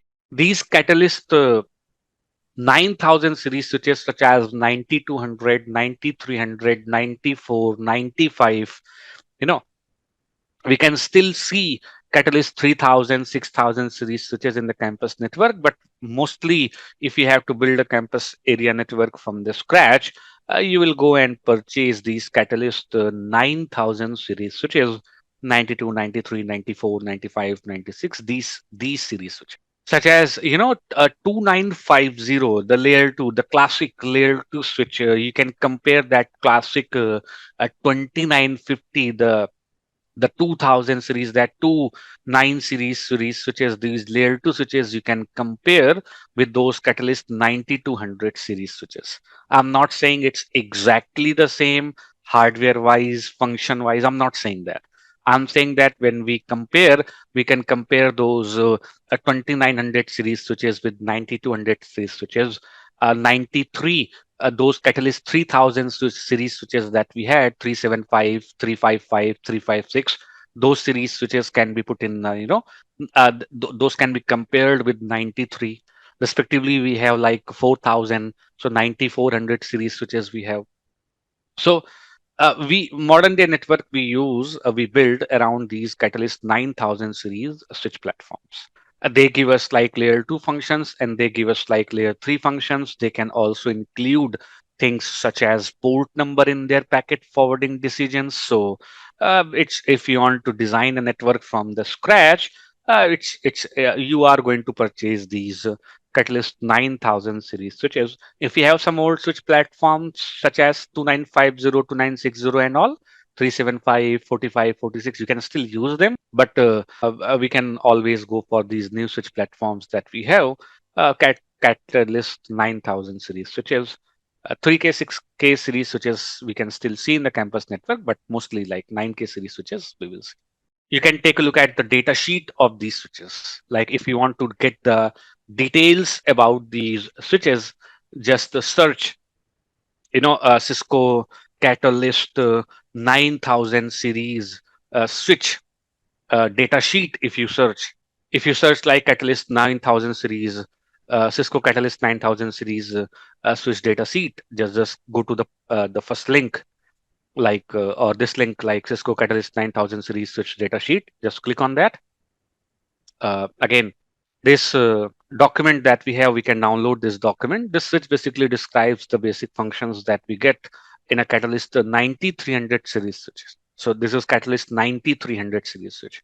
If you want to know about these 9000 series switches in general, so we can refer to these documents such as 9000 series switches, like from here. What platforms are available. We have 9200 series switches, 9300, 93X, 9400, 9400X, 95, 96 industrial Ethernet series switches. We have these industrial Ethernet series switches as well that are designed for some rugged environment that is hostile to our normal switches. Environments such as plant farms, such as warehouses, such as like industries where there is too much heat, there is too much cold, there is too much humidity, for example, or dust, for example. So for those kind of environment, for those industrial environment, they have these IE, industrial Ethernet series switches, IE series switches, right? So the and this is the looks to me like this is the 90 to 100 series switch is the is the lowest switch that we can find in that one. So if I click on the Explore Catalyst 9200 series switch, and if I refer to the 9200 series enhanced VN, this is the model number, then multi gigabit, and others are there as well. Others are there as well. You can click on these dots. There are plenty of platforms, like there are a lot of like models that are available for these under these 9200 series switches. You can just compare these switches. For example, if you want to compare all these switches, you can compare respectively. But if you take a look at the data sheet of any of these switch, like 9200 series switch, 9300, if you take a look at the data sheet of any of these switches, if I go to the lowest model number Catalyst 9200 series switch data sheet, one thing that you will find that even I am saying that we can compare this 9200 series switch with those 2950 series switches. Those were the layer 2 series switches. But if you take a look at the product overview, features and benefits and everything, you can take a look at these documents. Here are the different models, different platforms that you can see. And the one thing that I would like to show you here, these are all the uh, ports and everything that are available. No need to worry on that. What I'm trying to show you that here, here, Control F, OSPF. You see, even though it's a 9200 series switch, that I am saying that we can compare it with the 2950 series switch, but that's not like it's completely equal to 2950 series switch, because even though it's a basic 9200 series switch, it does support the protocols such as RIP version 1, RIP version 2, RIP version 3, RIP version 1, RIP version 2, RIP NG, RIP next generation, RIP for IPv6, then OSPF. These protocols are supported here. So there is support for routing. What I'm trying to say is that this Catalyst 9200 series switch, even though it's a low-end series switch platform, but it does support routing. So are we going to categorize it under a layer 2 switch, or are we going to put it under the layer 3 switch category, or a multi-layer switch? The point is, what I'm trying to say is that the line between a layer 2 switch and the layer 3 switch, earlier we had the clear, like earlier we used to have like a clear difference between the layer 2 switch and the layer 3 switch. Typically we used to say the switches that start with the number 2, they are typically layer 2 switch. The switches that start with the number 3, layer 3 switches, then 45, then 46, 47. uh, I'm not, this was a way people used to remember what series switch platforms are layer 2, what series switch platforms are layer 3, XYZ. But nowadays, when I say Catalyst 9200, 9300, 94, 95, 96, I cannot say that 9200 series switch is a pure layer 2 switch, because it does support routing functions such as static routing, RIP version 1, version 2. It does support like OSPF, you know. I'm not going to put it under the I am not going to put it under the layer 2 switch platform. The line between the layer 2 switch and the layer 3 switch, the line between the layer 2 switch and the layer 3 switch is nowadays very thin. Most of the switch platforms that you are going to purchase, layer 2, like Catalyst 92, 93, whatever, they will come with some basic functions of the routing. Functions such as OSPF, static routing. You might also see the support of like ISIS protocols, EIGRP protocol. It might also support multicasting, all those things that are available in a typical router. So of course, I'm not going to put it under the. Of course, I'm not going to put it under the layer 2 switch platform. I'm not going to put it under the layer 2, category. Point remains the same. Nowadays, we build our campus area network around these Catalyst 9000 series switches, and even the basic Catalyst 9200 series switch does come with the routing functions such as EIGRP, OSPF, multicast functions, VRRP is there, quality of service is there, SLAs are there, IOSIS protocol is there, HSRP is there, BGP is also there. In fact, we can also implement border gateway protocol, some other concept of VRF. A lot of things are basically there. So I am not going to label this Catalyst 90 to 100 series switch as a layer 2 switch. So what switch does come under, like nowadays, if I talk about these modern day switch platforms, what switches we are going to use, what switches are going to come under the layer 2 switches? Is there any pure layer 2 switch left in the network? Like, do we even have a dedicated series that I can say it's a pure layer 2 series switch in the Catalyst 9000 series switches? But no, not actually. And there is a reason for same. Why these even very basic Catalyst 90 to 100 series switch? Why does this come with the routing function? There is a reason for that, which we will talk about a little bit later. But uh, when we have to build a campus area network nowadays, in a greenfield deployment, in a fresh deployment, we will purchase these Catalyst 9000 series. These are not like, I'm not saying these are very cost effective. These are costly, of course, but these do come with a few functions. These are more powerful than old those the 2950, 3750, those old switch platforms. So we are going to, in a greenfield deployment, in a fresh deployment, we are going to uh, purchase and install these Catalyst 9000 series switches to build our campus area network. If you still have old switches, you can definitely utilize those old switches. But if you want to build a network from the scratch, you will mostly go for these Catalyst 9000 series switches. Most of the switches that we have in these Catalyst 9000 series switch platforms, these are routing capable, and there is a reason for that. There is a reason for that, which we will talk about just in a moment. But before that, any doubts, if you have, let me know. Any questions so far? Forwarding of the frames based on the layer 2 address is known as the switching. Devices that forward the frames based on the layer 2 address, they are known as the layer 2 devices, such as a layer 2 switch. A layer 2 switch can forward the frames based on the layer 2 address only. Old switch platforms such as 2950 come under this category. A layer 3 switches, a switch that can do the packet forwarding based on both layer 2 and layer 3 address, MAC and IP. That switch is what we refer to as a layer 3 switch.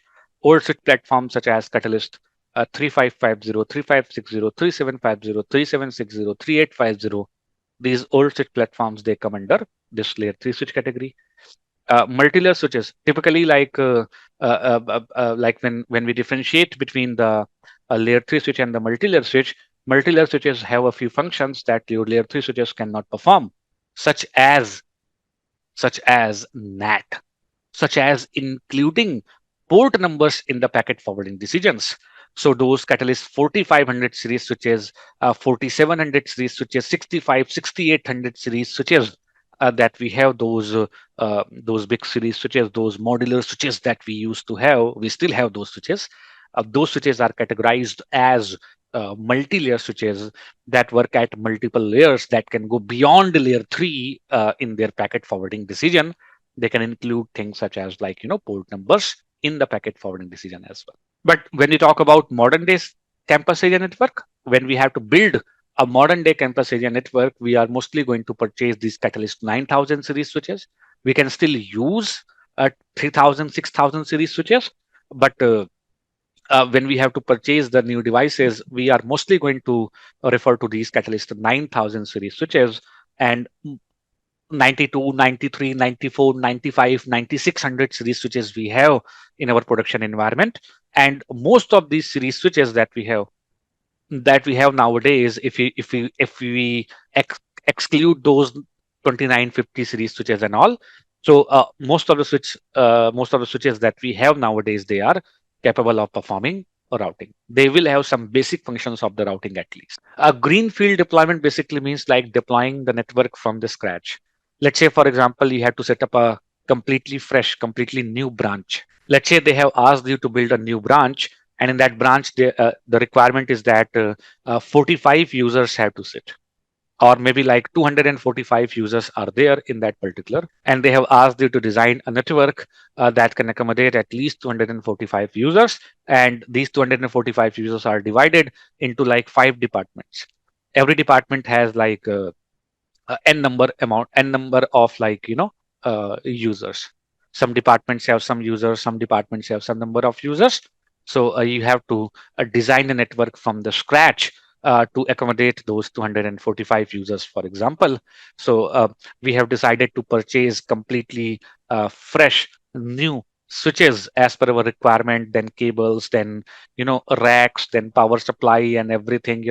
So that kind of deployment, when we deploy the network from the scratch, is what we refer to as the greenfield deployment. And when we are using our existing infrastructure to add some additional support of services, then that kind of deployment, when we implement a few new things in our existing infrastructure, that kind of deployment is what we are going to refer to as the brownfield deployment.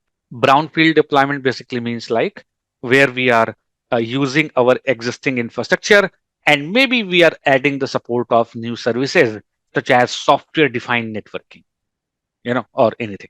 So that kind of deployment, when we use our existing infrastructure, that kind of deployment is what we refer to as the brownfield deployment. We have purchased the switches, right? We have purchased the switches 92, 93, 94, and we have built our 2-tier model, 3-tier model, or whatever. Now, how are we going to access the switches? Access, like for example, we access the routers using console, auxiliary, maybe like remote access, telnet, SSH. Similar to that, such as, for example, if we have some wireless device, such as a wireless LAN controller, you access that WLC using a web user interface, of course, via CLI as well. So if we want to, let's say you have deployed a 2-tier, 3-tier model, you have designed your campus area network based on that 2-tier, 3-tier model, and now you want to do some configuration. You want to do some configs on the switches. Now the question is that how are we going to access those switches? What are the ways that we can use to access those switches? Of course, we have a console. We can take the console of these switches. We can connect the console cable on the console port of the switch, and we can take the access from our machine, like using softwares such as putty, CCNA level stuff like putty, secure CRT, hyperterminal, terraterm. There are various softwares that we can use to take the console access of the particular switch. Sir, Catalyst 9000 series switches and Nexus are both the same or different? No. Nexus series switches typically are there for the data center environment. They do have some extra facilities, but these Catalyst series switches typically are there for the enterprise environment. So Catalyst 9000 for the enterprise, and those Nexus series switches typically you will see in the data center environment. They run on the Nexus operating system. They have a Nexus dashboard. From there, you can manage those switches and all. So that is typically for the data centers. So that switches can be controlled from the Cisco DNS center, or we have a Ha, different. that we will talk about. That we will see in a moment. Oh, so So one approach that we can use to access these switches is the classic, console. We can take the console. We can take the console access of the. We can use the console access of the switch using, again, same our console cable, console port, software such as putty, secure CRT. We can do that. Other way what we can use, again, same. We can configure on this switch. We can configure some sort of IP address, and we can use that IP address to take the remote access of that switch from anywhere in the network. We can do like telnet.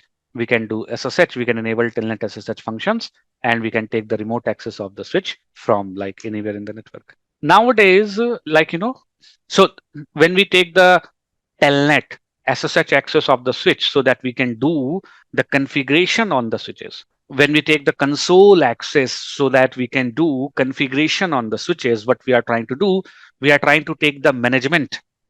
We are trying to do the management of the switch. We are trying to manage the switch. We are trying to do some configurations and everything. So whatever, for example, whatever configurations I'm going to do, whatever commands I'm going to execute, typically all the data that is related to the management of the switch is what we refer to as the management traffic, which is different from your data traffic. There are users that are sending and receiving the data. There are users that are sending and receiving the data. They are communicating to each other. They are sharing some resources, some files, PDF, audio, video, whatever. So that is your data traffic. That is your data traffic. And then when we are accessing the switch from a remote location using telnet SSH, when we are accessing the switches via console using console cable, and we are sending some commands, we are executing some commands and all, that data that is responsible to carry those commands and everything, it is what we refer to as that is going to be the management traffic. That is the management traffic. I want to have some sort of I can use, I can, I want to have some sort of separation between our management traffic and our data traffic. I do not want my management traffic to interfere with the data traffic. I do not want to.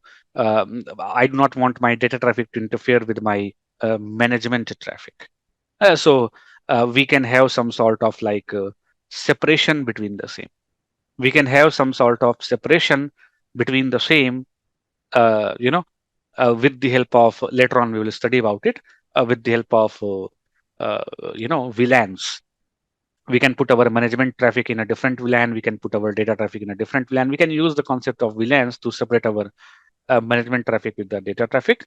That is possible. But nowadays, these switches that we have now, these, for example, these Catalyst 90 to 100, Catalyst 9000 series switches, or even you might notice in the old switch platforms as well, in the firewalls, in these routers nowadays that we have, there is a dedicated port. There is a dedicated port for management of the switch.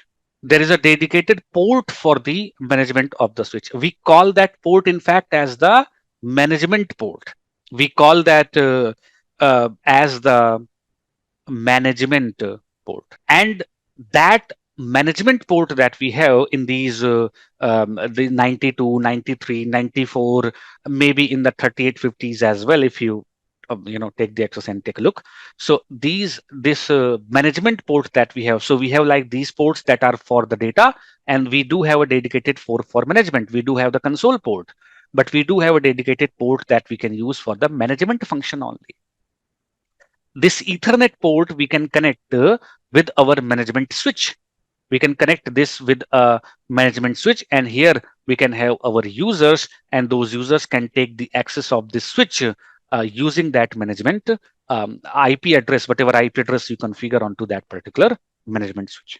There is a dedicated like port that I'm using for switch management. That dedicated port we already have on these switches, which is what we refer to as the management port. And this management port, in fact, I will show you just in a moment. This management port is part of a separate VRF, which is, more or less equal to the concept of VLAN. Basically, whatever traffic arrives onto this particular switch port, onto this particular port, it is not going to affect the other ports of the, it is not going to affect the other traffic of the particular switch. It is part of a management VRF, a default, by default. You unbox the switch. I do have one Catalyst 90 to 9000 series switch running with me. And if I just go and check, I will see that there is a dedicated a port gigabit 0, which is part of a dedicated VRF.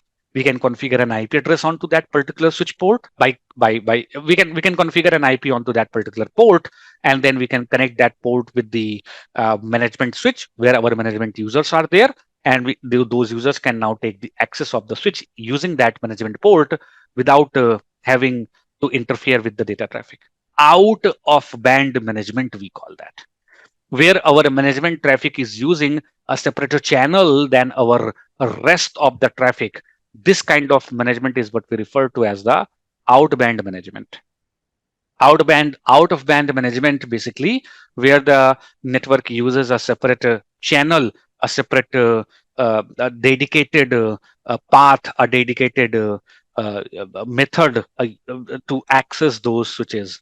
That is what we refer to as the out of band management. Then we have this thing called in-band management. In-band basically means like the management traffic is using the same path or channel as the data traffic. So there is a user, there is this user. The user is also transferring the data, as well as the user is using the same channel, same path, same media to access the switch as well.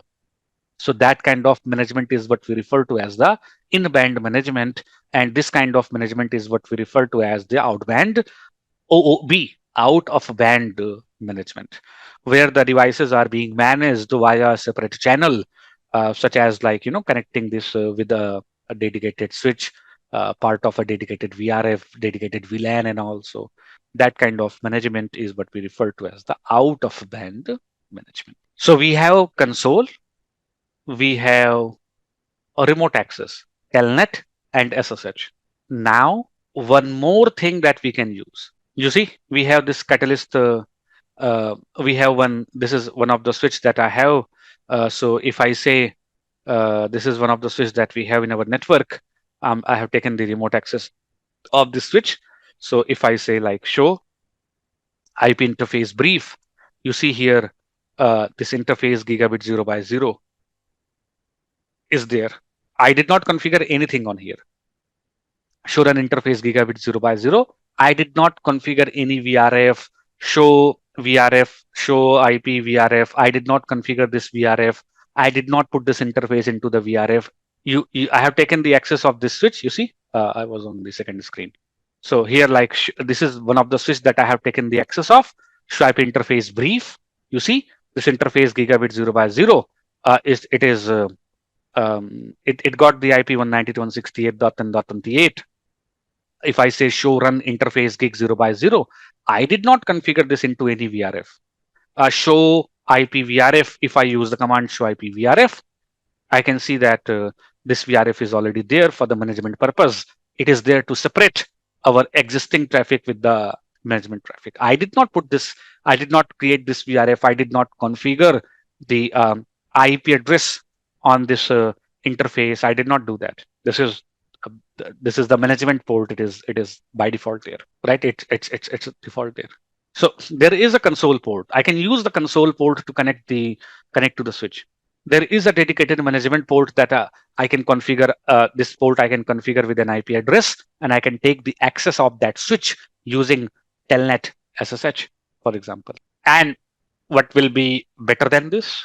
A better way, a better approach, a much that again that is subjective, but a better approach than CLI. If you do not want to do all the CLI configuration, there is one more thing that we can do. There's one more way to access these switches.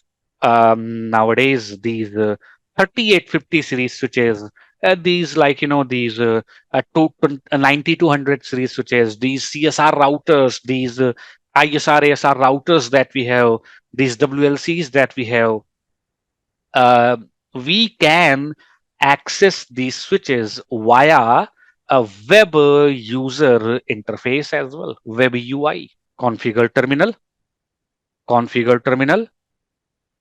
host name, switch 1, IP, domain name, imedita.com, crypto key, generate RSA, then 2048. I am enabling SSH basically.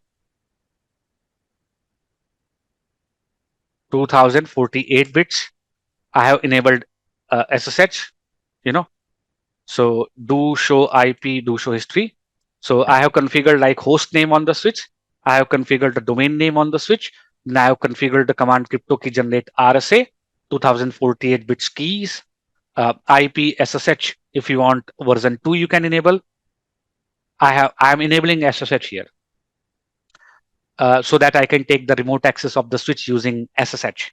Then username, IMEDITA, privilege 15, full access, and secret password, IMEDITA@123. Username, privilege, and the secret password I have configured here. Also enable secret password I have configured here, IMEDITA@123. Then line VTY 0,4, transport input all, login local. I hope I don't need to explain you these commands. This is, you should know already. You should already have the idea what exactly I did here. I enabled telnet SSH onto the particular switch using local username and password database. Then I can configure, I can use the command IP HTTP server command. I can enable HTTP services onto. This doesn't mean that I'm configuring internet onto the switch. No, it basically means that I'm configuring the HTTP services on here and IP HTTP authentication local. Local basically means the local username password that I am the local username password that I have configured. I am going to use that for HTTP authentication or IP HTTP secure server if you want to enable HTTPS. So IP HTTP secure server we can enable. Whatever. So we have enabled HTTP HTTPS services here afterwards, like after enabling telnet SSH, so that we can take the remote access of the switch. I have configured the local username password, and then I have enabled here. If you see, I have enabled HTTP and HTTPS services onto the switch. And for the authentication purpose, I'm going to use local username password database that I have configured, right?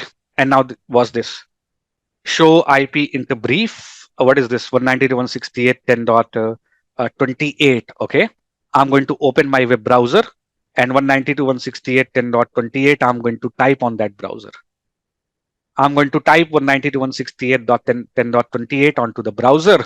So you can see HTTPS 192.168.10.28 and username was IMEDITA @123. You see, this is a web user interface access. This is a web UI access of your Catalyst 9000 series switch. This is a web UI access of the Catalyst 9000 series switch. You see, this is how you access your home router, your D-Link, TP-Link, all these routers that you have at your home. Some sort of GUI access you get there. By the way, I also have 192.168.10.1. I also have a Catalyst 3850 series switch. If you want to take the GUI access of that, I do have that one as well. Here, let it load. So here you can see the this is more like a web user interface, web UI access of the particular switch platform. This is like the web UI access, and you can explore the options that you get here under the web UI. So you can see the memory percentage, you can see the memory utilization, CPU utilization, how many CPUs are there and everything, flash memory, temperature, host name. You can see for how long it's up and all.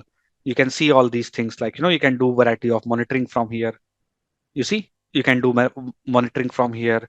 NAT statistics, for example. In fact, you can do plenty of configurations from here as well. You can configure things such as like AAA, ACL, NAT, EIGRP, OSPF, RIP, Ethernet. You can configure like quite a few things from the web user interface as well. Under the administration, you can configure things such as DHCP pool, DNS server, FTP, SMTP, reload the switch, user administration. You can do plenty of things from here. You can also run the commands right from here, like, whatever commands you want to execute. You want to execute this command, like show IP interface brief, and you will get the output here. You can manage the licenses installed on the switches as well. This is license manager. We can, you can install you can manage the licenses from here as well. You can do the basic troubleshooting from here as well. You can check the logs, debug logs, ping and trace, packet capture, plenty of things. It's more like a web user interface that you are seeing. Same thing I have on our Catalyst 3850 series switch. So I can do a lot of things here. You see, under the monitoring, I can monitor things such as CDP, DHCP clients. If my switch is acting as the DHCP server, I can take a look at the DHCP clients, all the DHCP clients that are there. If I if I want to check the statistics of the ports, if I want to check the port status, I want to see what port is part of what VLANs, how much traffic it has sent and received and everything. We can do plenty of configurations here, not to tell you, like we can configure things such as STP, VLANs. We can configure we can change the mode of operation of the STP and also plenty of configuration options are here as well. You might not get like all the things, but again, we are getting like option to enable protocols such as EIGRP and all. Which we are already running. We are already running EIGRP. This is called web UI access. This is another way of accessing your switch using web user interface. This is called web UI access. G G. I will not say it like a very GUI, but some sort of GUI. It's a GUI. It's a graphical user interface, but more accurate term will be the web UI access. This is the web UI access. We can configure things such as DHCP pools, a lot of things we can do here. And no, there's no default router. So that the management interface is configured to get the IPs and everything from the DHCP by default. So of course, DHCP will provide the routes and all, but by default, this is the default configurations of the show run interface gig 0 by 0. This is the default configuration of the VRF interface. This is the default configuration. I did not configure any single command from there. This is the default one. So it is getting the IP address. It is in fact it might be getting the route. It might not be getting the route, that is completely dependent how we have configured the DHCP. So, but this is the configuration. This is one another way. Where is this? So this is another way of taking the access of your particular switch platform. Web user interface access. We can also web UI access. We can also take. So we have console. We have console access. Then we have like telnet SSH. We have the remote access. Then we have the web user interface access. We can have the web UI access as well. We can configure different users to have different levels. Like we can manage the users from here. Actually, we can go under the user management and we can here add the user from here along with its privilege. So that like not everyone has the full access of the switch. There are plenty of things that we can explore under the web UI. So if you want to configure the switch from the web UI, you can do that as well. So that is also an option. This option is also available on the routers. This option is also available on these, wireless devices such as WLC. This kind of option is also there on these devices. And the best of them all, like there is one more way. Actually, there's one more way now. So if you have like plenty of devices, like if you have a lot of switches at in your campus area network, and you really cannot, let's say, for example, manage all the switches one by one. Just like, let's say, for example, in your production environment, let's say you have a lot of APs, a lot of access points, and you cannot manage all the access points one by one. Then you can install a controller, which you refer to as the wireless LAN controller or WLC.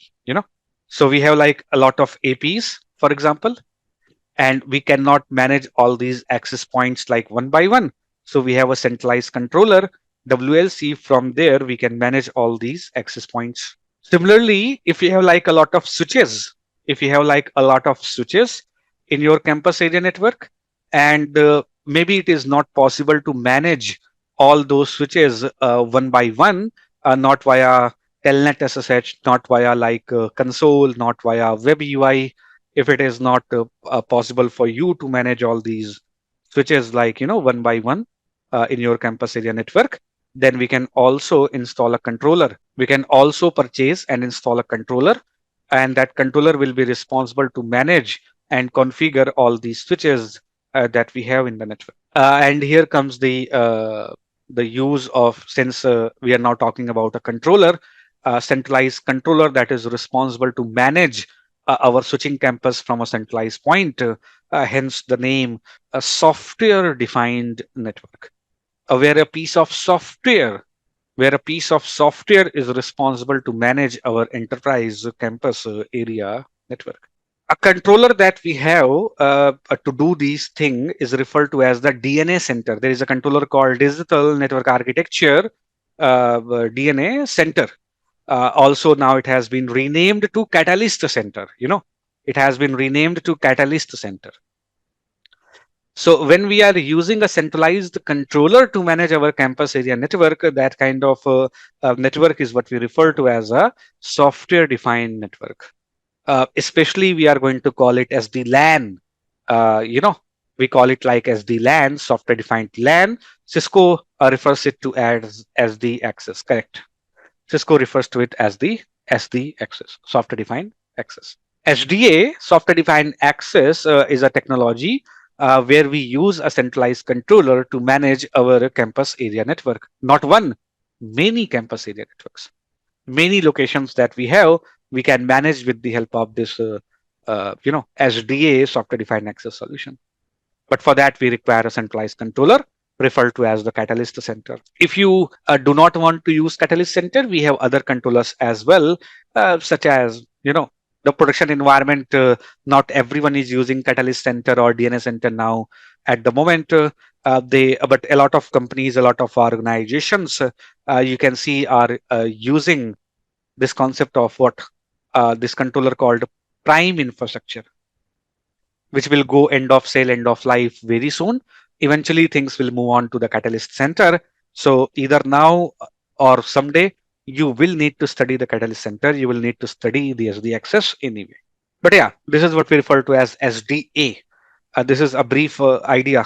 One of the major advantage of using these Catalyst 9000 series switches, that we can manage these switches from a centralized controller referred to as the DNA center, also known as the Catalyst Center, giving us the software-defined capability in a campus area network that we can't have in those traditional devices. There is a specific hardware required, there is a specific chip required to have the support of the software-defined networking. SDA, UADP, Unified Access Data Plane, a dedicated chip is required, which is present in 3850 series switches and all these Catalyst 9000 series switches. So if you do not have that chip, the software-defined networking concept, software-defined configurations cannot be delivered onto those switches.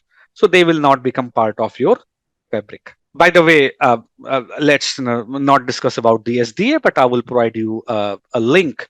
If you want to manage, if you want to understand, if you want to see what devices you can manage, what devices you can manage, what devices you cannot manage via SDA, Cisco has created a website where that you can visit. You have to just search SDA compatibility matrix and click on the first link of the SDA compatibility matrix, and just here so SD access, the release, you can choose the release, you can choose like the roles, and just click on the submit button, and it will show you like what devices. This compatibility matrix is going to show you like what devices. It is going to show you like what devices you can manage under the or with the help of the SDA. So this compatibility matrix, DNS Center compatibility matrix or the SDA compatibility matrix, it shows you what devices you can manage. Now at the moment we are not able to see this. Lisp all roles. Not sure, like they might be updating or something. Like here in the drop down menu, we see the release of the DNS Center, and when you click on the submit button, it will show you what devices we can manage via the SDA or not.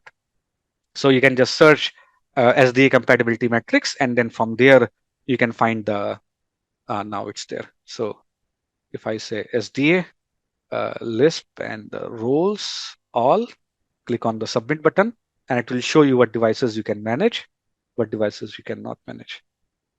You see? So regarding those Nexus series switches can be managed or not, just visit the compatibility matrix visit this SDA compatibility metrics website. I have sent the link in the chat again, and find out, type the model number. You can see mostly like here, you can see 93, 92, Catalyst 92, 92, 93, 93, 94, 95, Industrial Ethernet, you know, some end of sale and end of life notices. There are 4500 series switches, routers, Catalyst 8000V routers. These are all the switch platforms, that we can here again, what you can manage, what you cannot manage, what switches are compatible for the software defined networking concept, what not. You can take a look at, they have this website from where we can take a look like the about the compatibility of the device that we are going to implement. Devices that are part of the fabric, devices that are not part of the fabric, so you can check all that. Anyway, again, this all things are discussed in the SDA classes. So, but just since you asked uh, like are Catalyst 3000 series switches are compatible with the SDA or not, so you can visit that website to find out based on the specific model if the Nexus series switches, if the Catalyst 3000 series switches are compatible for the SDA or not. The main point is that we can manage all the uh, switches that we have in our campus area network from one centralized point with the help of this DNA center, with the help of the software defined access, software defined LAN, SD-LAN concept or SDA concept. So SDA is the software defined approach to manage enterprise campus area. Not everything is compatible. Not all the devices are compatible. So take a look at the compatibility metrics and find out what devices are compatible, what devices are not compatible. So these are the ways that we can use to access the switches. We can have console, we can have management, we can have telnet SSH, in-band, out-band, we can use software-defined networking, we can use web UI, we can use CLI, we can use DNS center. These are all these different approaches to manage our campus area network or switches that we have installed in our campus area network. This is what we are talking about. 92, 93, 94, 95, 96, 36, 38, 45, 65, 68, 9800. These are different switch platforms that we have. Yes, that's correct. SD-WAN is the SDN solution for the WAN. So all the WAN edge devices, typically routers that we have installed in our campus network, in our data centers, in our branches. So if you want to manage all the WAN edge devices from a centralized point, for that we have SD-WAN technology. For a campus area network, for the enterprise campus area network, if you want to manage the enterprise campus area network switches from a centralized point, for that we have as the LAN or as the access. And for the data center environment, in the data center environment, we have those Nexus series switches. We have a virtualized environment in the data center where we have servers and everything. So ACI, application centric infrastructure, Epic, the name of the controller is Epic. ACI is the infrastructure. ACI is a type of data center. ACI means application centric infrastructure, a data center that is built around a certain application that it serves. To manage the ACI data center, we have this Epic. Name of the controller is Epic, Application Policy Infrastructure Controller. By the way, they created an enterprise version of the Epic as well, which is known as Epic EM, but it failed. Like when they saw that the Epic for the data center is working very well, when they saw that the centralized controller Epic for the data center environment it has helped a lot in the data center management. So they thought that why don't we use the same for the enterprise network? So they created this Epic EM, Epic Enterprise module for the enterprise network a very long time ago, but it failed. This solution could not gain it could not gain like a lot of popularity. In the production environment, people did not use this Epic EM controller very much, so they discontinued it, and they still went for the prime infrastructure, PIE, as a centralized software from where they can manage the enterprise LAN. So later on, like when SD-WAN came in the market, when the software-defined networking gained a little property, a little popularity, Then at that time they revived the Epic EM. Basically, they already had Epic EM. So in the Epic EM, they added a few assurance or you know assurance feature, monitoring, troubleshooting, artificial intelligence, machine learning features, and they created a controller called DNS Center. So DNS Center is just a revived, a repurposed Epic EM along with some assurance feature. These things will be discussed in the SDA, but your statement is completely correct, Vivekji, that SD-WAN is the software-defined networking solution for the WAN technology. SDA is for the campus local area network, and ACI Epic ACI Epic is the SDN solution for the data center network. So if a company wants to have a complete end-to-end SDN solution, they will have to use in the LAN, they have to use SDA. In the WAN, they have to use SD-WAN. And in the data center, they have to use ACI, Yes, yes. Epic. So all connected via some sort of. So these are the switch platforms that we are more likely to encounter nowadays in our production environment. 92, 93, 94, 95, 96. At 3650, 3850 still are relevant. These switches are still relevant in our campus area network because they do come with the UADP. They do come with that chip that enables software defined networking actually. 3850 series switch, 3650 series switch can be used in SDA. So these switches are still relevant in our production environment for software defined networking. Even from the SDN point of view, we can just upgrade the operating system and we can take the benefit of the software defined networking. 45, like take a look at the data sheet of 45, 46, 47, 65, 68, all these series switches, and take a look at the end of sale, end of life support of those switches. They will sooner or later be replaced by 94, 9500 series switches. But anyway, like if you still have like 45, 46 or the 65, 6800 series switches in the production environment, they are still relevant. But these are commonly utilized switches in our campus area. Let me know so far any questions. A lot of theoretical discussion we had. Let me know any questions so far. Like I said, you will not need any other classes for the switching after these. We are going to cover everything from the CCNP-CCIE point of view. You will not require further more switching discussion after these classes. No matter if it takes 24 classes, 25, but you will not require any other classes after this.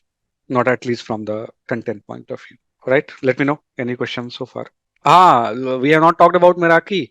Meraki is also there, but Meraki actually is more like again when we talk about like software defined networking solution, we do have one more option called Meraki. So these switches that we have now, these also we can manage from the Meraki dashboard. We can register these switches from the we can register these switches on the Meraki dashboard and we can manage those from there as well. But Meraki, there is a difference between like Meraki based SD-WAN and the Viptela based SD-WAN that Cisco provides. Cisco provides two SD-WAN solutions. One is like Meraki based and one is like the Viptela based. Meraki has like we have in Meraki we have like those MX, we have those dedicated devices, like we have switches, we have routers, we have some security appliances in the Meraki as well, and we can manage all those from the Meraki dashboard. But not only routers and switches, we also have like other appliances as well, like we can manage some security appliances from the Meraki dashboard as well, not only routers and switches.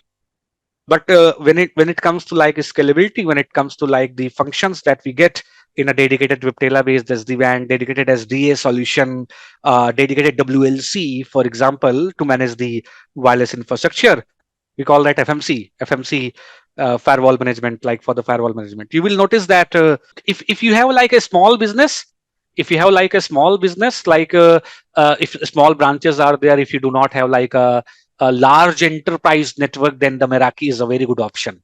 But if you have a medium to large scale enterprise network, then sooner or later you will need to purchase dedicated solutions for the software defined LAN, WAN, maybe the data center, maybe like the WLC and all that. You will need to purchase those dedicatedly. But Meraki is good for like small businesses, like small organizations, a little bit small to medium organizations that have limited amount of users, that have limited amount of routers, switches, uh, you know, maybe a few branches you can manage via Meraki, and a rest you can manage via the DNS Inter, and also that kind of separation you can have. So it's not mandatory. It is, of course, it's not mandatory to go for Meraki. It's not mandatory to go for SD-WAN. It's not mandatory to go for SDA. But if you want to have a centralized control over your enterprise network, then of course, like you will need to go for those solutions. So Meraki is also there. In SD-WAN, when you study SD-WAN, you will see that a Viptela-based SD-WAN solution is typically for large-scale enterprise network. It is typically for large-scale enterprise network. But when it comes to like the Meraki-based SD-WAN solution, it is not for like large-scale network. It is mostly for the small businesses with limited branches, limited devices, and all. Thank you so much, sir, for the explanation. One more question is related to the orchestrator. I mean, what is the basic difference between this DNS center and the orchestrator term which we usually refer to? Orchestrator from what context? Like from the SD-WAN point of view, you're saying? Yes, exactly, sir. In Viptela SD-WAN, we do have that a dedicated controller referred to as the orchestrator, which is what we call vBond. There is a dedicated like controller. You know, there's in SD-WAN Viptela solution, we have this vBond orchestrator that is responsible to distribute the information about other SD-WAN controllers to the devices. Actually, that is just a component of the SD-WAN solution. In that way, like it is very much different from the DNS center or the like other controllers that we have. The specific term orchestrator that we are saying here, in SD-WAN there is a controller called vBond, also known as validator nowadays, that is labeled as, that is referred to as the orchestrator. And the term orchestrator refers to, it is a controller that is responsible to distribute the information about the other SD-WAN controllers to the routers, such as vManage, vSmart information. It is responsible to distribute that mostly. So it's not part of like the data traffic. It's not part of like, it is not going to do anything extra. It is just going to distribute the information about the vManage and vSmart, which are the other controllers in the SD-WAN solution, to the routers, so that the routers can form some sort of connection. The term orchestration basically, it's like we say that the DNS center can be used to manage all the devices from a centralized point, to have complete control over all the aspects of the campus area network. We can do from a centralized point, so we can do everything from the DNS center.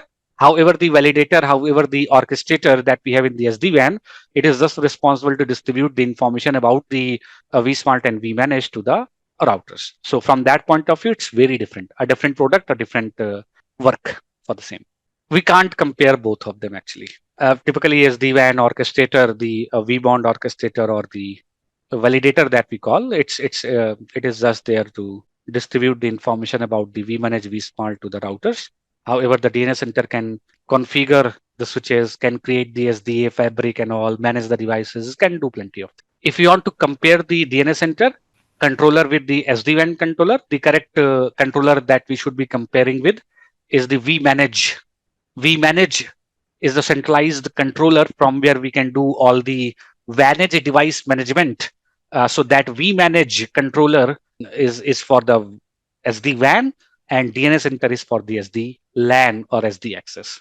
Just like Epic EM is, just like Epic is for the ACI infrastructure, something like that. Right, sir. Thank you. Right. These are the switch platforms that we are more likely to encounter more likely to see in our production environment. And do remember, there are switches that come with some additional functions, some embedded, the functionality of like embedded wireless LAN controller. Catalyst 9800 series switches, they do come with the embedded WLC functions. In fact, in the 9300 series switches also, we do have the same. These things we will discuss in our, you can check this from the data sheet. They have the updated version of the UADP. UADP is not part of our current discussion. It is part of the SDA discussion. So whenever we start our SDA classes, we'll discuss about that.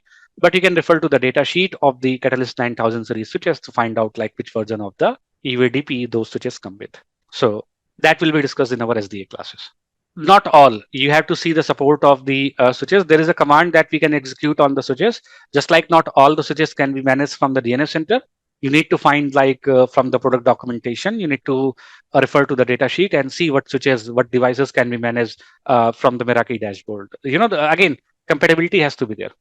If the devices support, such as if you have some old switch platform 375, 385, you have to see, can we manage those switches from the Meraki, and the answer might come to be no. But these 92, 93, can we manage these switches from the Meraki dashboard? The answer will be yes.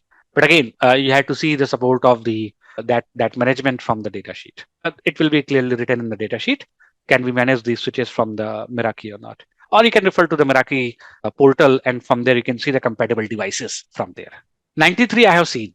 93 I have seen being managed from the Meraki dashboard. 93, 94 I have seen, I guess. But apart from that, you have to refer to the data sheet. Not everything might be supported. That's what I'm saying.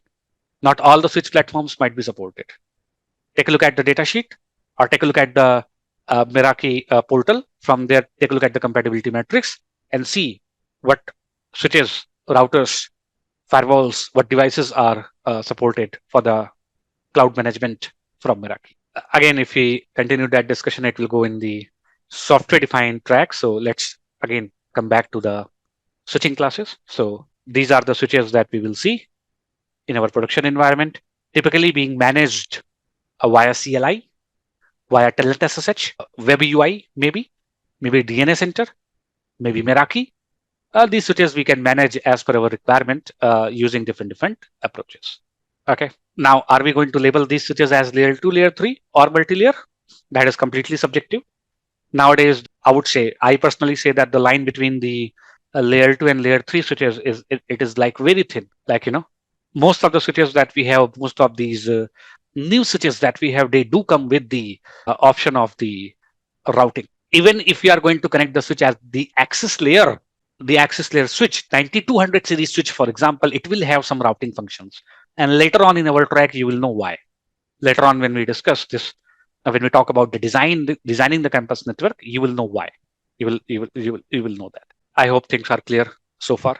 Now, let's say you have purchased the Catalyst 9200 series switch, or maybe you have a 2950, 2960, or maybe some old switch. Let's say, for example, you have some old switch, 2950, 2960, 375, or whatever. And no matter if it is a layer 2 switch or layer 3 switch or a multi-layer switch, all the switches are going to have some ports, of course, more than routers. No matter if you purchase a layer 2 switch, a layer 3 switch, a multi-layer switch, whatever you call a layer 3 switch, whatever you call a layer 3 switch, layer 2 switch, whatever you call a multi-layer switch, no matter what switch you purchase, those switches are going to have some ports. Now, those ports can be either a layer 2 port or a layer 3 port.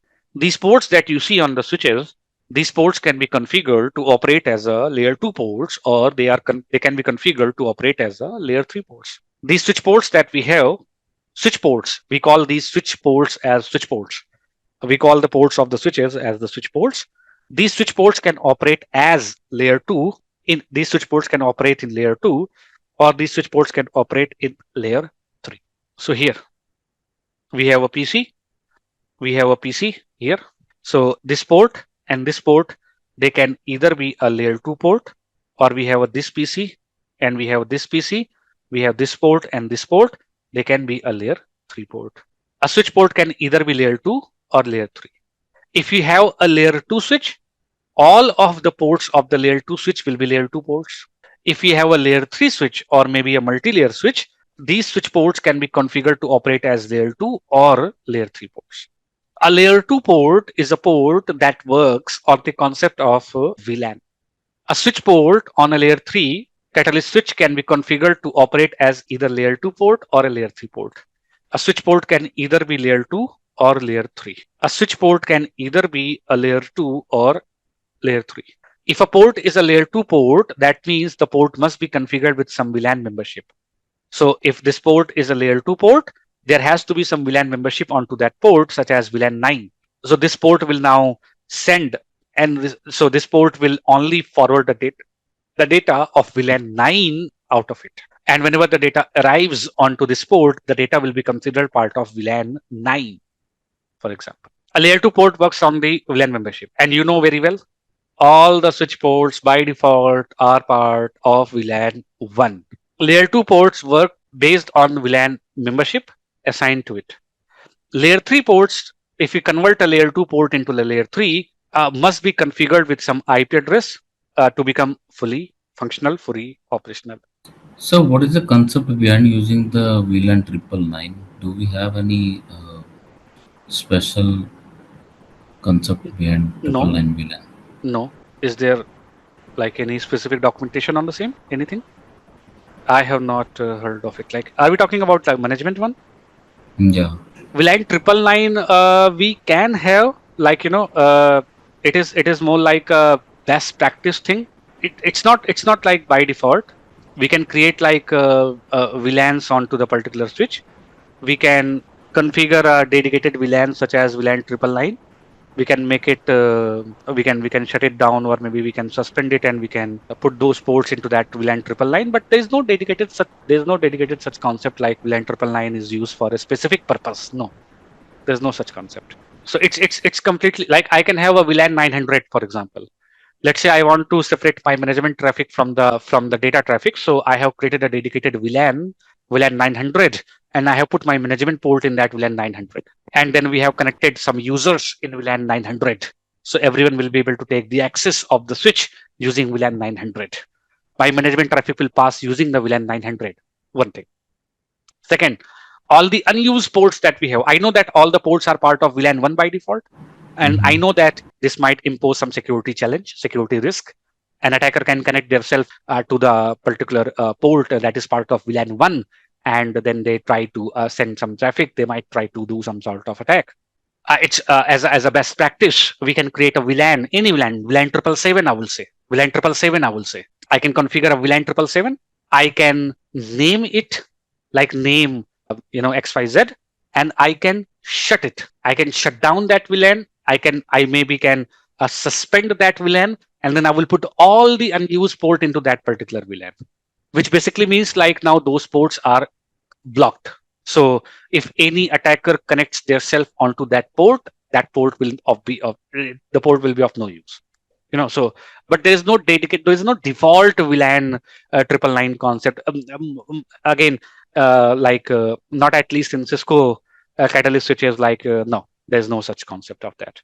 Maybe some vendor specific or the production specific things it might be, but not like the dedicated in this case. Okay, sir. So if you have a layer 2 switch, all the ports of the layer 2 switches will always be layer 2. They will always work based on the VLAN membership. Whatever VLAN we have configured onto that port, they will work based on the same. Layer 3 switches port, we can convert from layer 2 to layer 3, layer 3 to layer 2. We can convert it respectively. So here, for example, I have EvenG with me. This is EvenG, and I'm going to add a new node here, IOL. I'm going to add this IOL, same image that we discussed in the last class, 2019-0423. This image, I'm going to at the moment take just one switch. We will design our network later on. So I'm going to just take one switch number 1. I'm going to change the symbol so that it looks like a switch. Right.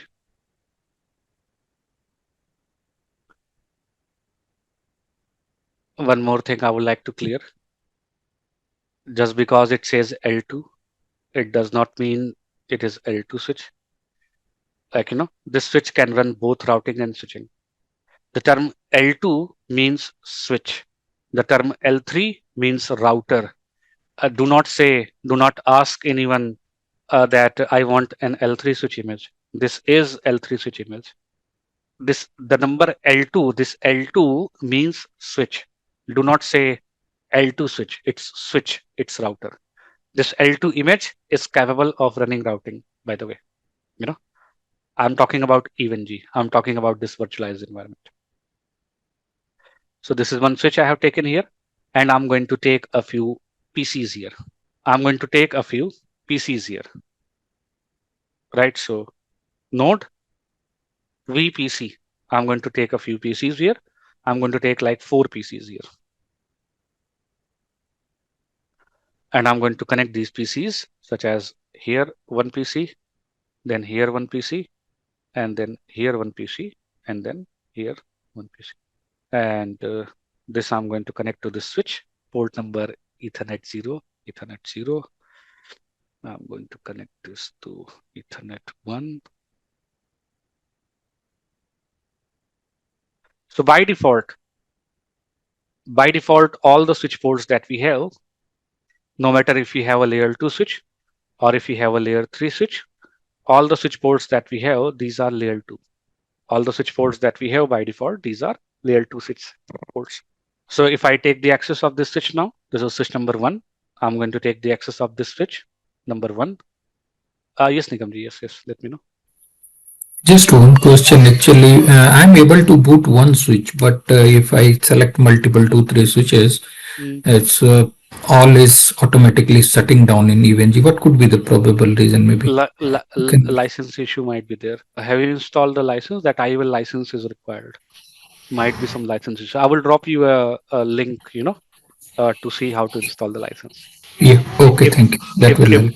if the devices are powering off immediately, then and if it is an IOL device, then most probably it's a license issue. I will drop you a link to fix it. Yeah, it's IOL device only. Yeah. Then it most probably will be the license issue. Yep. Yep. Thank you. All right. So I have just given the basic host name, and I always say no IP domain lookup, so that if I accidentally type some incorrect command, it does not resolve. Okay. So this is switch, and you use the command like show interface ETH 0 by 0 and switch port. Use the command show interface ETH 0 by 0 switch port and hit enter. And right here, you see, if you see here, it says switch port enabled. If you see switch port enabled, it means that it's a layer 2 port. If you see switch port enabled, it means that it's a layer 2 port, and currently this port is part of the VLAN 1. By the way, you can verify it for all the other ports as well. We don't need to worry about the rest of the output. You can see that here also the switch port it says that enabled. Switch port is enabled, and it is part of VLAN 1. So you can verify by the command like show VLAN brief as well. You can see that VLAN 1 is by default there. It's named as default VLAN, and all the ports are part of that particular VLAN. And then VLAN 1002, 1003, 1004, 1005. These are the VLANs for FDDI token ring. These are for the backward compatibility with the technologies such as FDDI token ring. But in Cisco switches, these are unsupported. We can't delete it. We cannot delete these VLANs. These VLANs are unsupported on Cisco switch platforms. So there are 5 VLANs by default in Cisco switches. VLAN 1, by default, all the ports are in VLAN 1, and 1002, 3, 4, 5. These are VLANs for backward compatibility with the FDDI token ring network. So, but since these are unsupported in Cisco switch platforms, we cannot delete, we cannot modify, we can't do anything with these VLANs. So we can ignore these. The one VLAN that is relevant to us is VLAN number 1. So this gives us the confirmation that all these ports are currently acting as the layer 2 ports. And if these are the layer 2 ports, that means these are part of a certain VLAN, such as VLAN 1.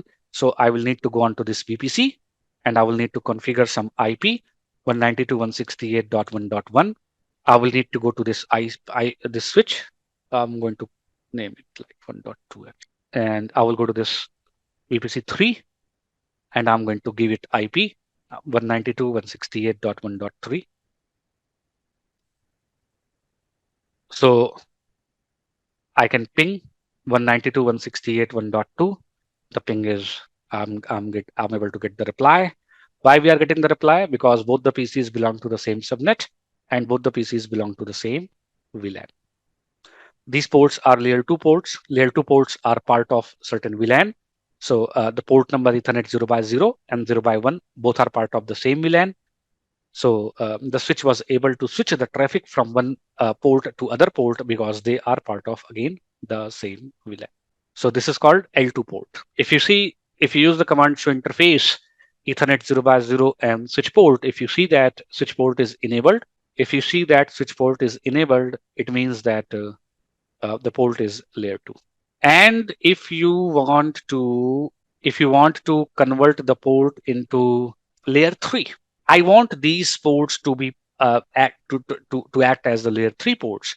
Then I have to execute a command called interface eth 0 by 2, and command is no switch. When we configure the no switch port command, this command will turn this layer 2 port into a layer 3 port. And now I can configure an IP address on here, 192.168.2.1.255.255.255.0. I cannot, you can see, I cannot configure the IP address on the switch normally. We cannot configure that. We cannot configure that. The IP address command is not there. So when I say interface is 0 by 3 and no switch port, then only I will be able to configure the IP here. And by the way, I don't need to tell you, I do not need to tell you that any two layer 3 ports, they cannot have the same subnet IP. So if this is a layer 3 port and this is a layer 3 port, this is a one broadcast domain, this is another broadcast domain now. This is one broadcast domain, this is another broadcast domain. This is one network, this is one network. So since I have configured 192.168.2.1 IP here, I cannot configure the same range IP on there. The rules of our classic router is now getting applied here. None of the two interfaces on the router can have same subnet IP address. So none of these two interfaces on the switches, none of these layer 3 interfaces on the switches will have the same subnet IP address, of course, right? So we will have to configure the IP address from some other range, such as I'm going to configure 3.1. You can see these two interfaces, 0 by 2 and 0 by 3, these are no longer, you see, show VLAN brief. You don't see those two interfaces now. Show interface eth 0 by 2 switch port, it says switch port disabled. 0 by 3 switch port, it says switch port disabled. And of course, now you have to go to the VPC5 and you will have to configure on this VPC5 IP 192.168.2.2 because 2.1 is configured on the switch 1, gateway 192.168.2.1. And I will need to go to the VPC4 and here we will need to configure IP 192.168.3.2 and 3.1 is the gateway that we have configured on the switch 1 interface eth 0 by 3. So this PC configured with the IP 192.168.2.2 with the gateway IP of 192.168.2.1, just like a router. This PC is configured with the IP address of 192.168.3.2 with the gateway IP address of 3.1, which is configured onto this interface. And on switch number 1 itself, I can see show IP interface brief. I can see the IP address is configured on here. Now, the only command now I need is IP routing. This command is going to enable the routing functions. By default, these switches are layer 2 switches. Layer 2 switches, they do not perform. Layer 2 switches, they do not perform. By default, this switch is acting as a layer 2 switch. So it will not perform the routing by default. So if you want to perform the routing, you have to enable the command IP routing so that the routing functions gets enabled so that the router is able to build, this device is able to build the routing table. So you can see, just like the router, the device has built a routing table, and now you should be able to ping from here 192.168.3.2. You should be able to ping from 2.2 to 3.2. You should be able to do the trace 192.168.3.2, and it will show you that the traffic went to the 2.1, which is your gateway, and from there it went to 3.2, which is the PC. So looks to me that this switch, even though it says L2, it's not L2 actually. It is doing the routing work as well. It's working, it's doing the routing as well. This is the difference between the layer 2 ports and the layer 3 port. Layer 2 port works based on the VLAN membership that we have assigned to it. Layer 2 ports, layer 3 ports must be configured with some IP address so that it can become fully operational. Layer 2 ports can be changed in the layer 3 ports by using the no switch port commands under the interface configuration mode.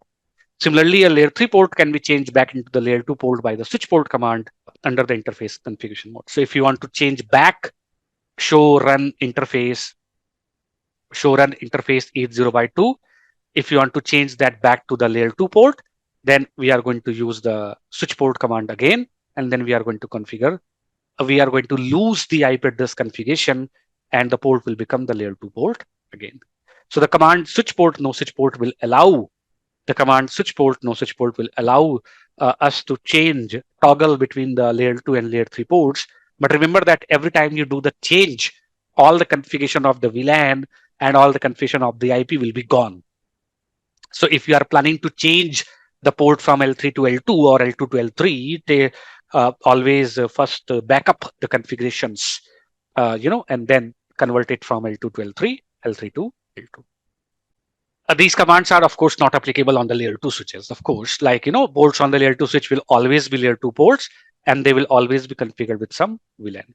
So when we execute the command show interface FA0 by 1 switch port, and if it says switch port enabled, that means it's a layer 2 port. If it says switch port disabled, it means a layer 3. It is a layer 3 port. Now the question is, which we will talk about tomorrow now. Now the question is, how does this one command, how it is happening, like what is happening in the backend actually?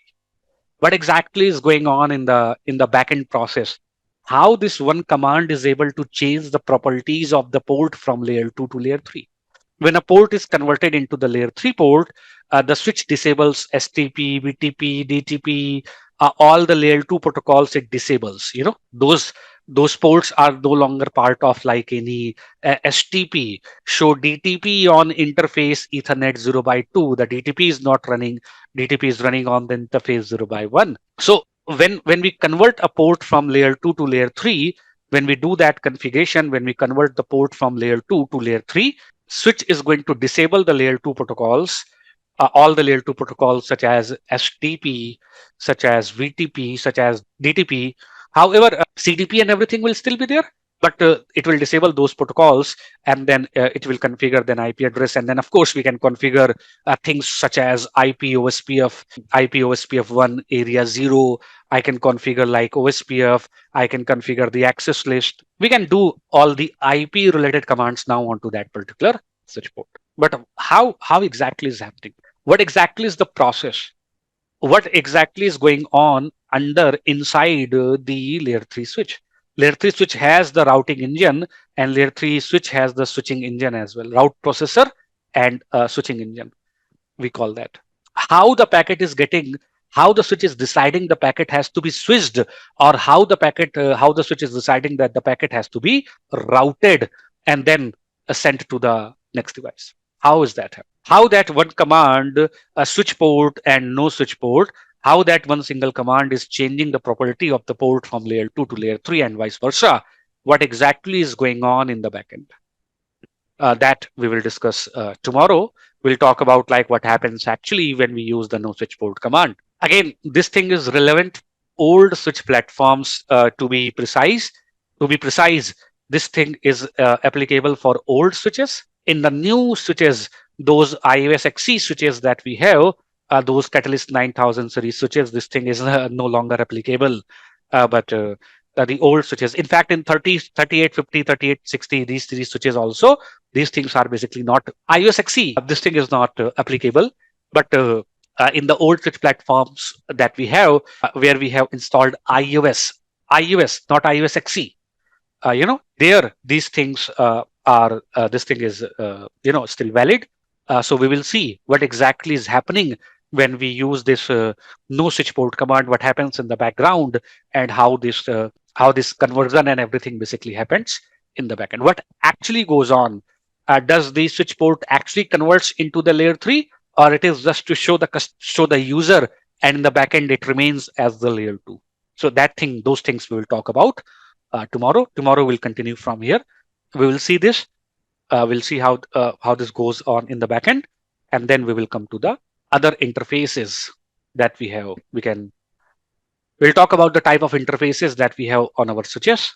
Interfaces such as loopback, interfaces such as routed interfaces, interfaces such as SVI.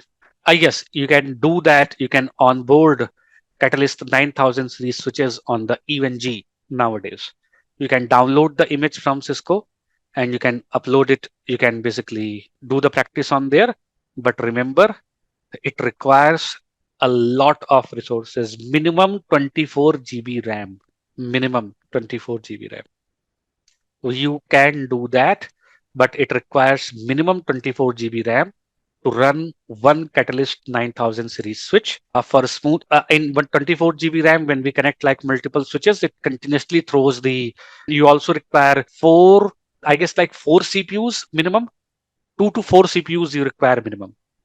So too much resources like it requires at the moment to run those Catalyst 9K series switches, but it's possible to run those on EVNG now. We do have other iOS XE based switches as well. These ones, like, these ones I was talking about. Like last day, I was talking about these ones. So if you go to, if you add a node and IOL, these are some new switches that they have. CRB, CRB Linux L2 and L3. These, if you see, again, it's in the recording, so you can take the name from here. If you take a look at these switches, however, this switch, I was able to, when I was doing the lab in the previous classes, I was not able to complete a few things such as DHCP snooping properly onto these switches. But this switch is also there. And in this switch, actually, what version we are running? Take a look at this.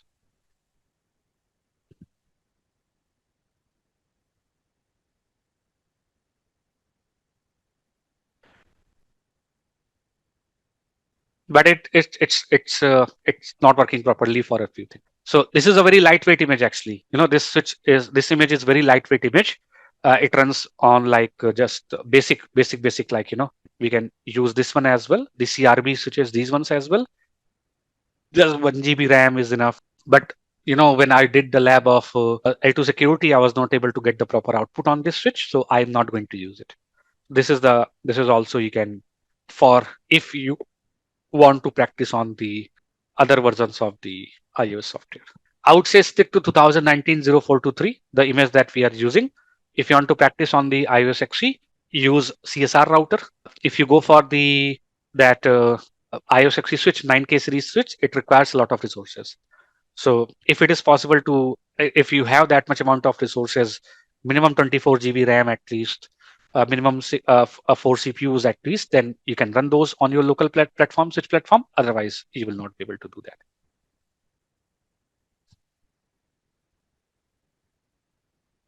Here.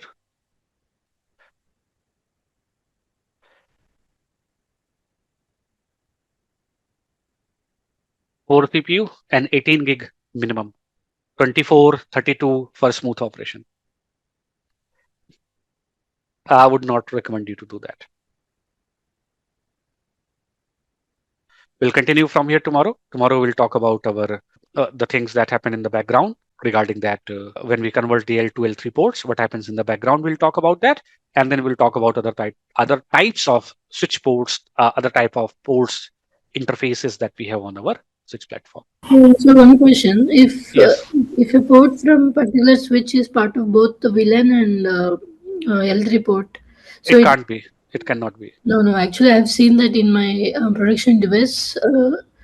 So when we assign it as a L3 port, it will even though if we don't remove the VLAN configuration, will it take as an L3 port or how it is? Share me the configuration. It cannot be like Okay, share me the okay. configuration. I'll send you in Because WhatsApp. when I convert the port into the L3, I hope we are still talking about the same switches. So if we convert the port into the layer 3, like interface 80 by 2 and switch port access VLAN, we can specify like VLAN 10.